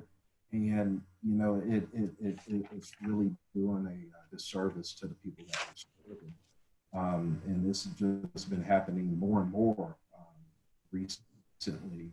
And, you know, so that's been a concern. And I know I've heard that many times in the town halls that I attend virtually. So I know we have a lot to do. You know, we have a lot to work on, but I think the key thing is, you know, we're going to have to start reaching back out to our providers and, you know, getting that relationship right again. Thank you for that comment, Roderick. And I would like to, at this point, direct back to Ms. Cowart, if you would like to say something in closing this section. We're almost 20 minutes behind, and I want to try to keep this on schedule. So out of respect for y'all's personal time. So Ms. Cowart, do you have anything?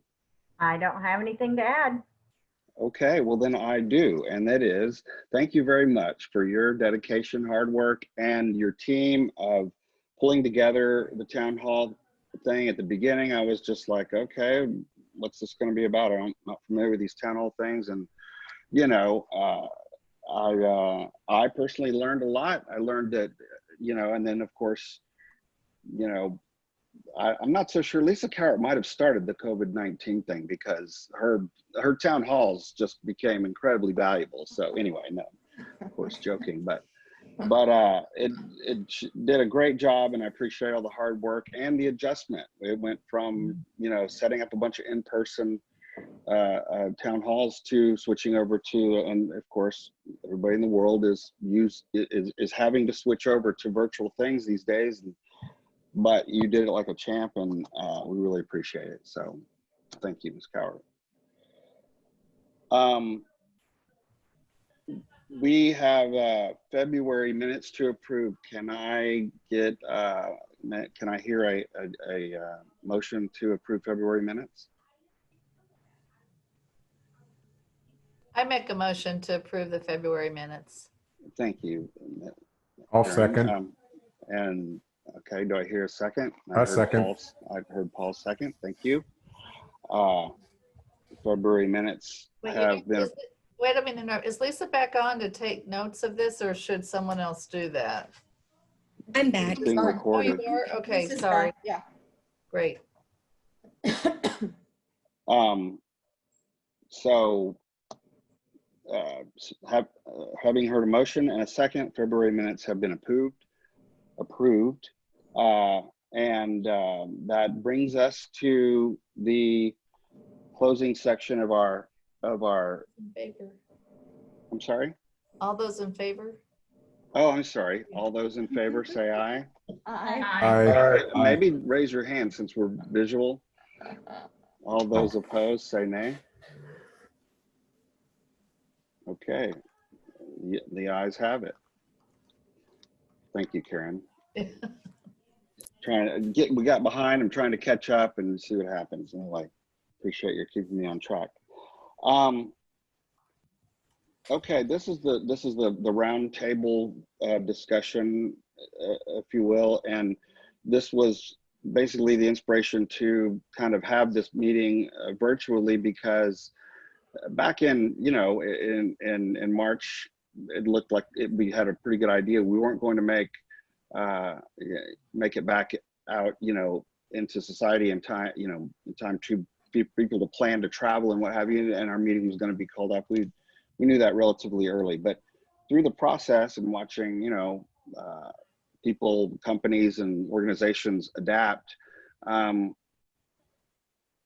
at that time, was prepared to just kind of let the meeting not be conducted. And that was, you know, but then I thought, you know, what an opportunity. We've got a unprecedented time here that in a strange way, the whole world is feeling at the same time. What an opportunity to find some ways that the VR system and its associated links would adjust, and some of the trials and tribulations that they might have in that process. So I thought, what a great opportunity, which is what brought me to write the email to ask you guys to prepare to have this virtual quarterly meeting. So I do appreciate everyone rising to this request. And then I thought, you know, it would be great if we could each find stories and share them. I went and did some research and found a story that, and because I'm not real connected with the VR process on an intimate level, so I need to go out and do some research, and found one. And I'm going to go through this, and we're not going to go around the table per se and call on everybody. I just want those that have a story that are ready to share it, just to address the chair, and then the chair will recognize them, and then they can share their story, and then the next person. Maybe we can use the raise hand thing. Might be appropriate way to use that, and then the chair will call on each speaker. Does that sound like a good process? Just, Michael, remember the hosts and co-hosts can't raise hands, so we would have to. Okay, I'll keep an eye on it then. Yeah. And I'll reserve mine till the end. So, so does anybody like to raise their hand and share their story? All right, I'll go. Okay, Go for it, Ms. So, Jessica West. for those of you who don't know me, I own a medical billing and consulting firm, and we really thought that with the COVID-19 crisis, we were going to see medical practices tank because with the exception of hospitals and the exception of COVID-related illnesses, that a lot of states were telling providers all elective surgeries were going to be delayed, all non-essential medical services were going to be delayed. We actually have a lady in our church who was diagnosed with cervical cancer right during the COVID thing, and she was told that since her cancer was non-aggressive, they were not going to do any chemotherapy on her for at least 6 weeks. I mean, I can't even imagine what some of these people were going through. And so working as a medical billing company, naturally I was concerned about that. And so what we started to do as a company, myself, is we started looking for ways for our providers to continue to engage with their patients. And so I started teaching a series of webinars on telemedicine, virtual delivery of medical services, virtual delivery of durable medical equipment and medical supplies and things like that. And I'm just going to say, from the standpoint of my business, I've never been as busy, and our providers have been busier than ever delivering services via telemedicine. And so, and I use that as an illustration in that I believe that as a society, I don't ever believe we're going to be able to go back to the way things were. It's like going from a cart and a horse to a Mercedes. And we were just talking about the service providers and needing to reach out to the service providers. And I'm looking at what we did with the town hall meetings, and I'm looking at what we're doing right now with a virtual meeting. And my question is why don't we do a quarterly community fair for service providers via Zoom, and let all the service providers that want to come into a platform like this and let VR engage with those service providers and listen to their stories and listen to their issues. Because I mean, when you start looking at things differently, it's not necessarily bad. It's just different. And so I think that if we can, really take those lessons that we're learning from COVID on the way we do business, the way we interact with our customers, with our patients, in my case, with my clients, I think we can do some pretty remarkable things and make a lot faster progress in the improvements in the VR services than we have ever before. And that's my takeaway from it. Okay, thank you, Lisa, Vice Chair, appreciate that. We've got a block of time here. If anyone had, I thought we might open it up to, if anyone had a question for Lisa about that issue, I think we might have enough time to do that. So does anybody have a question from Ms. Majeski West regarding her comment? I think Bobby raised her hand. Yeah. Hey, Michael, this is Bobby. I don't have a question for her, but I do have a comment that I like the idea where you spoke about the virtual platform to give CRPs the opportunity to share their story. And I think that will also piggyback on what Cheryl team and I have been working on, setting up a quarterly conference call. So that's been set for the month of June. And so we're moving forward with that. So that's the second option that we can take as well. Thank you, Ms. Hodges. Was that, you had your hand up earlier. Did you have? Yes. Okay. Yes, I do. Please. I just want to share with, with during these times that what we did here at the Goodwill Fort Worth, as far as services for our disability population, is we immediately start moving our services to a virtual platform. And right now we are offering a virtual pre-ETS class starting in June. And we're also setting up to do a virtual summer camp called Camp Independence. And so those are the things we're ready to roll out. Matter of fact, we had a presentation with VR staff today just to give them a preview as to how it will work out. So hopefully we can get that started in June and July, you know, with the summer camps. And also I just want to share, I got a lot of feedback from CRP service providers who providing training and employment over the last 2 months about some of the things they've done. A lot of the providers stood up and adjusted their services. You know, they didn't shut down, they kept on pushing on, and they went to virtual platforms, providing virtual training, and being coming up with creative ways to continue to provide services as well. So that's a good thing. Well, thank you, Ms. Hodges. Appreciate it. Does anybody have any questions for Ms. Hodges regarding her comment? No question, but I just would like to say thank you to Ms. Hodges, one, for partnering with us to start quarterly conference calls. We're starting it with a conference call, but we can move it to another platform depending on what works. But it really is our intention to partner with RCT to reach out to our providers together and build some relationships and build some better understanding of how our worlds may have both changed, but also just a huge shout out to our providers for adapting like they did, responding to the exceptions we put out there, but also being the ones that suggested some of the exceptions that we actually put in place. Those came from our providers contacting us almost immediately when COVID-19 hit and saying, hey, what about this? Can I do this? And so we really could not have continued service delivery like we have without that from our provider community. Okay, thank you, Ms. Fuller. I appreciate your input there. Ms. Stanfield, you have your hand raised. If you would like to share your story, we would like to hear it. Thank you.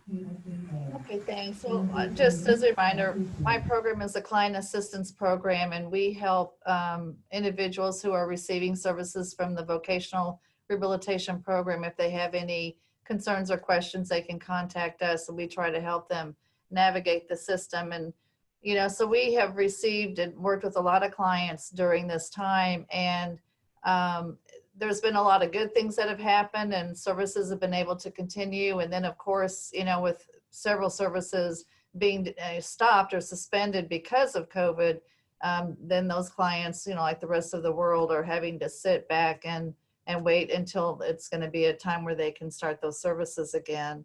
But just to say, I'm not going to talk about one client in particular, but there are several people that seem to be having more difficulty through the COVID time staying at home. I think it's been difficult for people. It's been very anxiety driven for them, very worrisome, very scary. And I've seen a lot of counselors reach out to those customers. I say clients, and I know it's a different term within the agency, to try to help them during this time. I'm not sure that all clients are where they can reach out to their counselor and perhaps get some extra help or assistance. So I hope that word gets out there a little bit better. So it's been tough, I think, for some people, and but I know that the agency is trying to do what they can. Early on, CAP and VR management started having every 2 weeks meetings to talk about what they were doing to keep us up to date. And also we were giving them feedback on what we were seeing out in the field to help them make some adjustments or better address some of the concerns that we were seeing from the staff. And I think that's been very helpful to help them fine tune what they're trying to do. At least that was the feedback they had given us. Yeah, so, and we're gonna continue doing that. And that was our last conversation was about this may not be a temporary thing. It might be what life might be like for a while. So instead of how are we handling the COVID problem now, we're starting to talk about how can we open up and provide these services so that the clients can start getting the job placement, the supported employment services, assistive technology, some of these services that were suspended that we thought would just be for a short time, but since it may not be that way now, we're looking at, well, how can we continue that going forward? So that's I think going to be the effort that we'll be making with the agency now. Very well, thank you very much. Ms. Stanfield. Does anybody have any questions directly from Ms. Stanfield concerning her comment? Okay, having heard none, let's move on to Mr. Hunt. Did you, I saw your hand is up. Would you like to share? No, I can't tell. Are you hearing me okay? Let's see. Yes, sir. Okay. All right. Well, a couple things. First of all, as far as Karen's observations, I don't think we're ever going to see it the way things used to be. I think this is going to fundamentally change everything. And I didn't get a chance earlier, but I thought I would ask, did we have to get an exception to hold our town hall meetings virtually? And if not, then maybe that's the way to go in the future, to have town hall meetings virtually all the time. It's certainly cheaper, doesn't cost much for staff to travel. If you get better participation, well, then that's all good. I had an interesting situation happen. I'm a provider. I teach adaptive assistive technology. I've got the contract, but I haven't had any clients yet. And I've been trying to, put things together and build things up and kind of been staying under the radar. And I was found out by one of the counselors who called me, and we started talking. And she said, she wanted me to teach some of her people Cursor 1000, but we can't do it right now because we can't do remote, training in person yet. I told her I don't have the software. She says, well, just open a case. And so we got a case open, and so they are taking applications. My counselor took the application. It's been a week or two. I've already been determined eligible. I am in the employee assistance specialist. We are in dialogue as to what my needs are going to be. And so I'm taking the opportunity to do some other things like get a new computer and get QuickBooks Pro and get trained, and so I can get someone to help me get that set up properly, so for bookkeeping going forward and all that kind of stuff. But it was very interesting how it happened. I mean, I was just waiting to the point where I felt I was able to open, so to speak, to business, and she found me out. So it's kind of an interesting situation. I've also noticed that the delivery in restaurants is just outstanding. It's never been better. And there's a lot of stuff you can do right from the house now. And that's all good.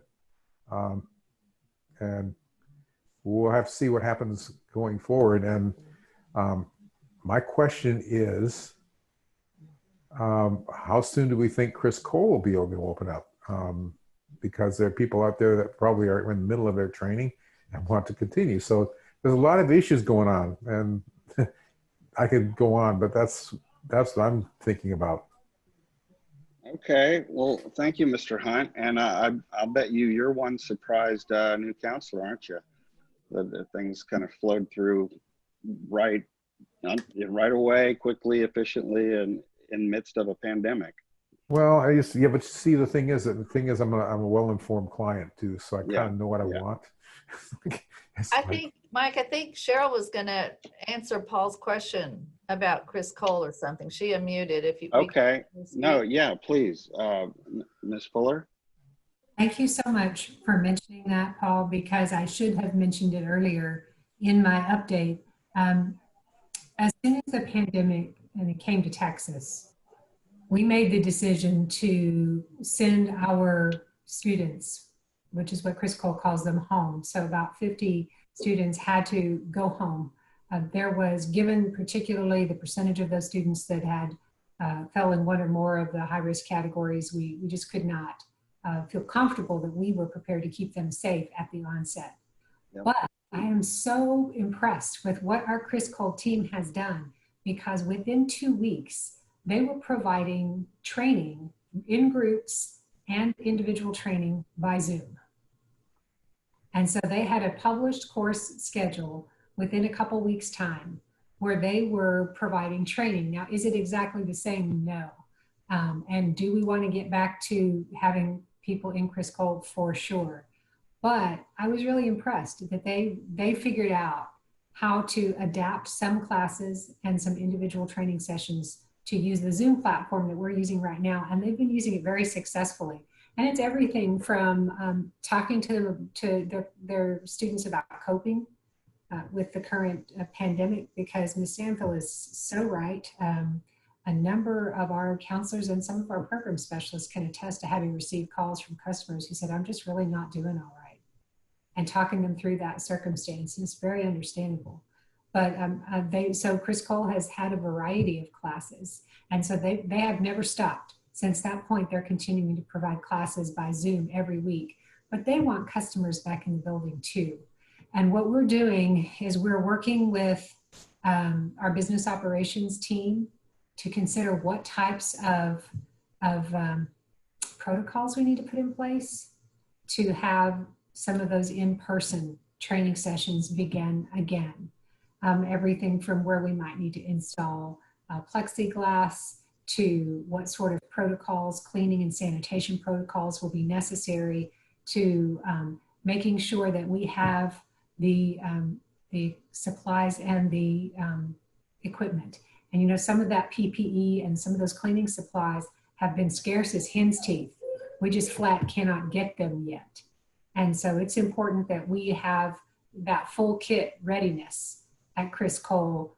We've thought through customer traffic patterns. We make sure staff are trained, and then we can begin to phase back in. Maybe at first the day customers before we go to overnight to residential, but we're in the meanwhile continuing to provide those classes.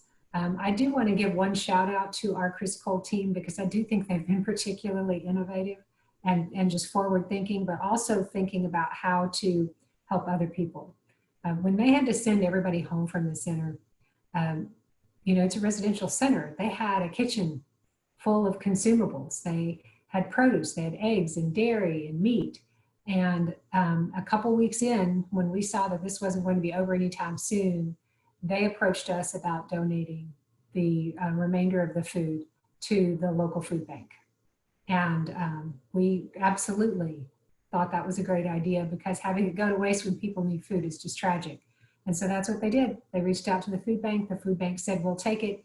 And all of those perishables, consumables were delivered to the local food bank. So I just wanted to give a shout out to our staff, because that was their idea. So Paul, we're going to get back to it as soon as we can, but we've sure got to get some protocols in place to make sure we can keep people safe. I'm looking forward to when I go out and train at home again. So it sounds like it's going to be a while. It is, but we're thinking through some of those same protocols. So let us know what you think. I mean, if you've got some ideas for here's how I can do this and make sure I'm safe in an environment that I can't control. Mm-hmm. Well, maybe in situations like this, maybe I can test with a customer, and if the customer and I can work remotely, even though it's not officially allowed right now, if I can work with a counselor and work with a customer and make sure that we can work remotely, then we do a 3472, a VR 3472, and get an exception. I'm sure that's possible. Absolutely. I just need to find counselors that work with me that can think outside the box. I bet we can find a couple. Thank you, Ms. Fuller. I appreciate your comments very much, and we certainly do appreciate the Chris Cole staff and what they're doing to keep them safe. That is, we are part-time visitors there, and we certainly need to, you know, respect their space, turf, and health. So I see 3 hands. I saw that Ms. Bowden raised hers physically, and Mr. Powell and Mr. Barron. So if I could recognize Ms. and Paul, thank you for your input as well. I do appreciate it. Ms. Bowden, did you have something to share with us? Yes, just kind of like what Cheryl said. I, you know, most of y'all know I'm a teacher. We've been having to do everything at home. I see most of my students are, you know, medically fragile, you know, and transition kids. It's been kind of hard, but we've learned a lot. And one of the things that I really liked was that the Texas State School for the Blind, they have what's called coffee hour 3 times a week at 10 a.m. And it has been an eye-opening. We've got people from all over the world that are coming in that are sharing their ideas of what they're doing. For example, last Friday was on transition and how to work with those kids that are, graduating from high school and helping them find jobs. Using that platform, I've got some ideas. I mean, it's actually opened my eyes to other possibilities. I told Cheryl that I've been asked by the State School for the Blind to write stories for to share with families on the paths to literacy on social stories, so I could share with other parents. So that was something that I've gotten out of this to help out.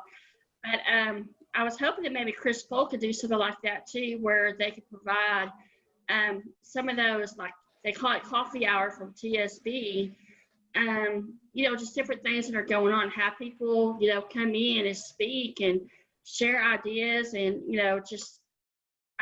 to me, that was the best thing that's ever happened through all this. That's all I have to say. Okay, Ms. Bowden, thank you very much for sharing and your input. Does anyone have any questions for Ms. Bowden and her comment?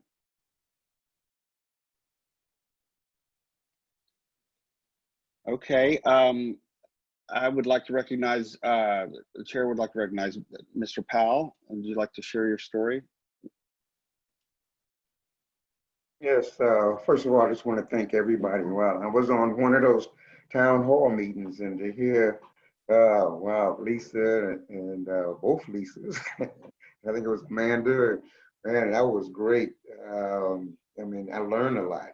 Not only did I learn a lot from how Zoom is operated in a way that others can learn, but also, again, what, some of the good things that VR is doing. Some of y'all, I mean, you probably know I'm in the behavioral health field. So that means that people with mental health and addictions. And my organization, of course, we provide recovery support services. And that means, again, jobs and housing is the #1 and 2 recovery supports and instrumental supports that people need with mental health challenges and addictions. And so it's been kind of a challenging because isolation, when you look at COVID, and of course, isolation contributes to mental health challenges and addictions. And, one of the things that years ago, one of the doctors said, we see a lot of people showing up at the hospitals and the mental health facilities, but he said the ones that I want to see as a psychiatrist is the ones that are not showing up. Those are the ones that are still isolated and we don't know. And those are the ones that we're going to see after this has decreased and COVID is gone. There's going to be an increase, of course, just like jobs. We know there's the employment in VR, the people with disabilities is going to be a lot more that's come about. So one of the things that for me is that how do I connect the dots? Because I'm in a lot of meetings and yesterday with White House folks, with the Office of National Drug Control Policy, of course, putting stuff in place for all of the states. And how do they do recovery support services? How do they use peer support specialists? And, as a trainer for peer specialists, people that have lived experience, and this is certification by the state of Texas, Health and Human Services.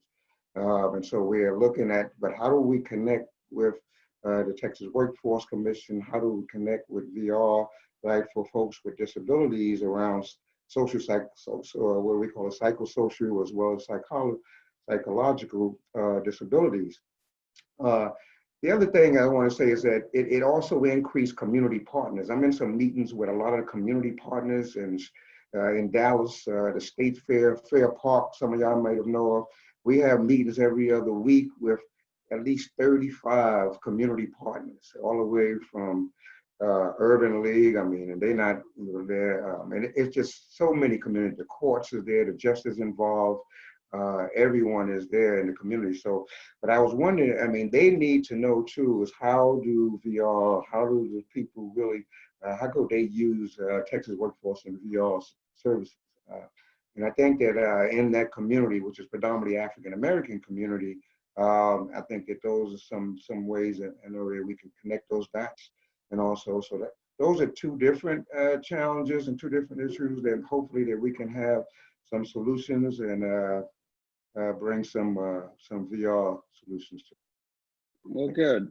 Thank you very much, Mr. Powell. I appreciate your input, and very informative and important stuff. Does anybody have any questions for Mr. Powell regarding his comments? Okay, I see that Mr. Berend has his hand up. If you would like to unmute Matt and go ahead and share your story, we'd love to hear it.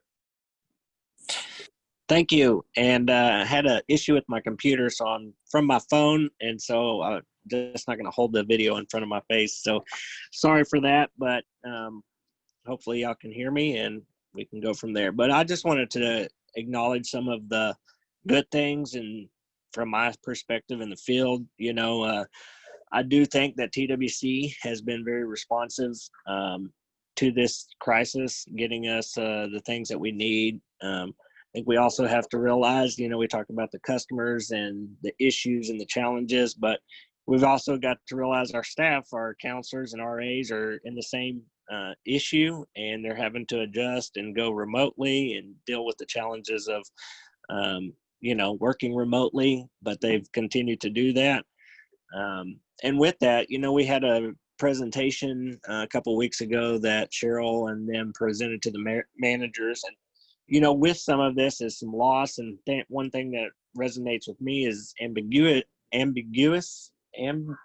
sorry, I can't say the word, but loss though. So with this, you know, our counselors are adjusting to some of that being at home, having to raise a family, some of them having to do some their teaching at home. So, you know, they have rose to the occasion. I'm very delighted of my staff. They've, you know, picked up their bootstraps and continued to work well. And so I know it's been challenging, but they continue to come to work and do the best they can while trying to do their home life. So I just want to give a shout out to them, to state office for, you know, them continuing to be proactive, you know, just initiating some of these exemptions and being open to, you know, I think it's consensus that we'll never go back to the way things were. So just learning and continuing to adapt. I think they're open to our suggestions. So I would just say we just need to continue to communicate with the field staff when necessary, kind of like y'all were saying with the providers.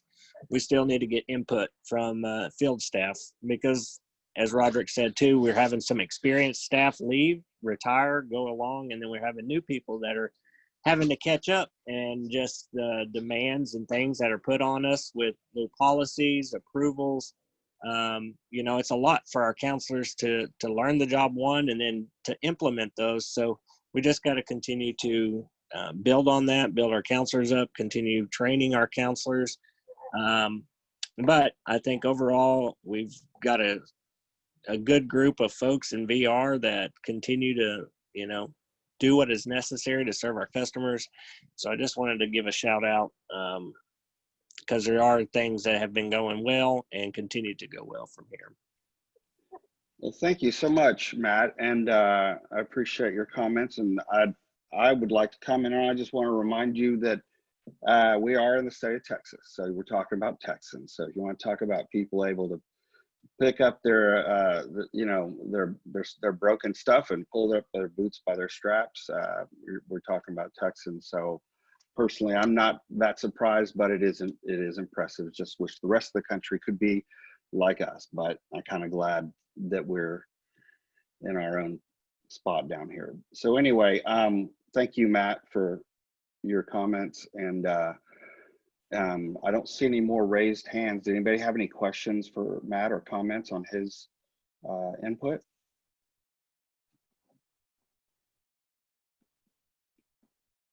I'll say a comment to Matt. Sure, Roger. I'll just, you know, I know, like Matt said, this has been, you know, tough on everyone, and I know it's also been tough on staff as well. So I commend, you know, staff for staying involved and trying their best through these times to deliver services and continue on. I know we've also been working with TWC changing the way we offer our services with technology and doing more virtual assessments. So we've been doing that, and it's been working out well. So we've been able to actually continue to serve customers, and without having any delays in services. So that's been a great thing. And kind of what Cheryl was saying earlier. One day the idea came forward. Boom. 2 days later, hey, here we go.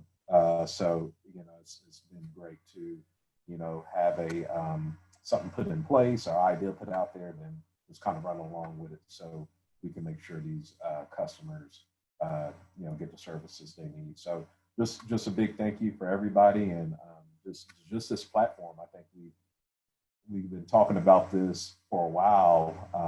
Well, not a while. I know we talked about it at the last meeting, bringing our meetings more on a virtual platform. And I guess, things work in mysterious ways. It was forced upon us. Yeah, so Mr. Robinson, you got that right. I was going to say you're one happy man with this virtual system now. The problem is we're not 100% sure it's fully official quite yet. So, but we're doing it anyway. But it looks official. Well, it sure does. But we'll see down the road. But I'm happy that we had it, and I'm glad that we were able to carry this meeting on in a virtual format, and hopefully maybe the rules about the meetings might change to accept this type of format again, and who knows, coming up in August, hopefully we will be back on track from a COVID-19 standpoint. But if we're not, it's possible we may be having a second ever RCT quarterly meeting in August. So, but to wrap up, did anybody else have any questions or comments on Matt's input, or even Mr. Robinson's? So if not, I will go ahead and share mine. And I had to, I needed to reach out to somebody that was a little more in depth with the VR process, so that I could feel, their experience a little better. So I called our council member, Matt Barron, and asked him if he could share with me some insight that he saw. And he shared with me that as a VR counselor, there was only when they would occasionally have group meetings, and or they would have conference calls with their third parties or what have you, and their customers, and they would if they had a state issued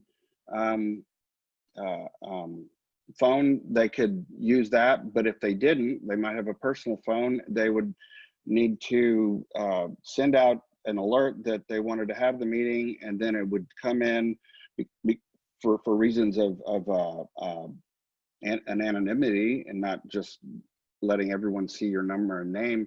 They would send these messages out in without the caller ID attached to it. And then that caused some problems because people wouldn't take the calls. It would go to voicemail. Then they would hear, oh, that was a call I was supposed to be on. Anyway, it was kind of a cumbersome situation. And Matt, if there's anything you'd like to add to this, please do, chime in or correct me or whatever it may be. But the ultimate, good news about the change was that the TAC felt the need that everybody have a state issued phone, and now it's made the group contacting a lot easier and less cumbersome. It's actually probably a lot less frustrating in certain elements.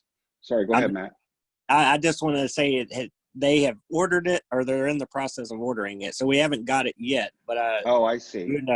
So that was just some of the challenges we were facing. But in result of that, they felt like all the counselors needed it. And so I know it's in the process. Cheryl might can speak where it exactly is, but I know that they said it gave us the thumbs up. And I know that's going to be a lot easier for some of our folks to stay in better communication with our customers. Outstanding. So you guys aren't even sure how good it's going to be quite yet, right? Cheryl, Ms. Fuller? Mr. Cerna was very supportive of us making a laptop and a cell phone standard issue for all counselors. And that means we're adding 568 cell phones to the list of cell phones we already had. And so we're working with IT and Matt and the other supervisors. They did a great job of getting us the information we need. And then IT is helping us get those orders and figure out how to get those implemented. But our goal is in the future, standard issue for all staff is a laptop, not a desktop. And for counselors and managers, especially a laptop and an agency issued cell phone. So we're on it. We hope that order will come in quickly. Well, that is great. Thanks for sharing that. And I can imagine the efficiency that will dial into the system. And you know, I can't help but suggest that the end user you know, will benefit from that, the customer. So that is something that and it will make it a lot easier on everyone down the line. So that's great news. Thanks for sharing that, Ms. Fuller. Thank you. So with that, that's my input. And is there anybody else that has any more stories to share, anything before we close? Okay, I don't see any hands. So in closing, I just want to say thank you again for adapting to this format. I appreciate very much that everybody was able to participate and give input. And you know, we're all learning a lot as a society in this pandemic. It's a horrible thing, and you know, my hearts and prayers are with people that are losing people, and I want everybody here to remain healthy and sick and do your, you know, best you can to stay social distance and other things, the guidelines that are set forth. And before I close, I just want to say, if anybody's having a hard time or needs to talk, please reach out to somebody so that we can have you know, just you know, we want to know. We don't want to let anybody left you know, unhelped if they're you know, need to reach out. So with that, thank you, Lisa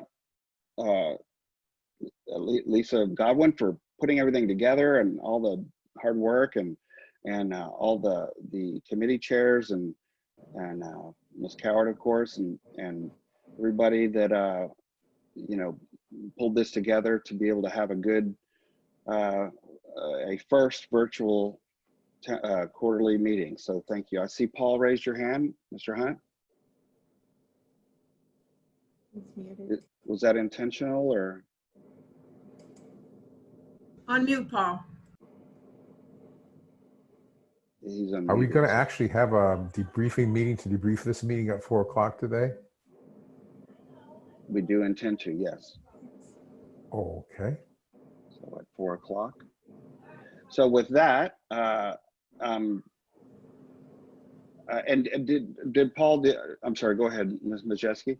Just remember, we need to make a motion to adjourn. Absolutely. Okay. Thanks. Do we need to send out any invites, more invites to those? Paul, or do you need an invite to that? Is it going to be this webinar? If it's going to be this webinar, I'll just stay on. I don't think so. I think this one's going to close. Yeah. What's the 4 o'clock meeting, and what's the audience for that? It is a wrap up, and it's with the executive committee. So. But I'm not on the executive committee, so. Okay. Okay. Well then, I can, okay. I'm not, Yeah. I'm not on it, so. Right. Thanks, Good. Paul. Okay. Yeah, I'll explain later if you don't mind, Gennady. Yeah, no, of course. Great, thank you. So with that, I would like to hear a motion to adjourn. I move we adjourn. And I hear a motion from Mr. Hunt. And I hear a second. Karen? Sorry, I seconded. Karen, no, got a second from Ms. Stanfield. Thank you very much. With that, we will adjourn, and thank you guys very much again for adapting and attending, and we will be in touch, if not on the email, perhaps another, virtual meeting. So thanks again, you guys. Bye. Bye. Thank you. Thank y'all.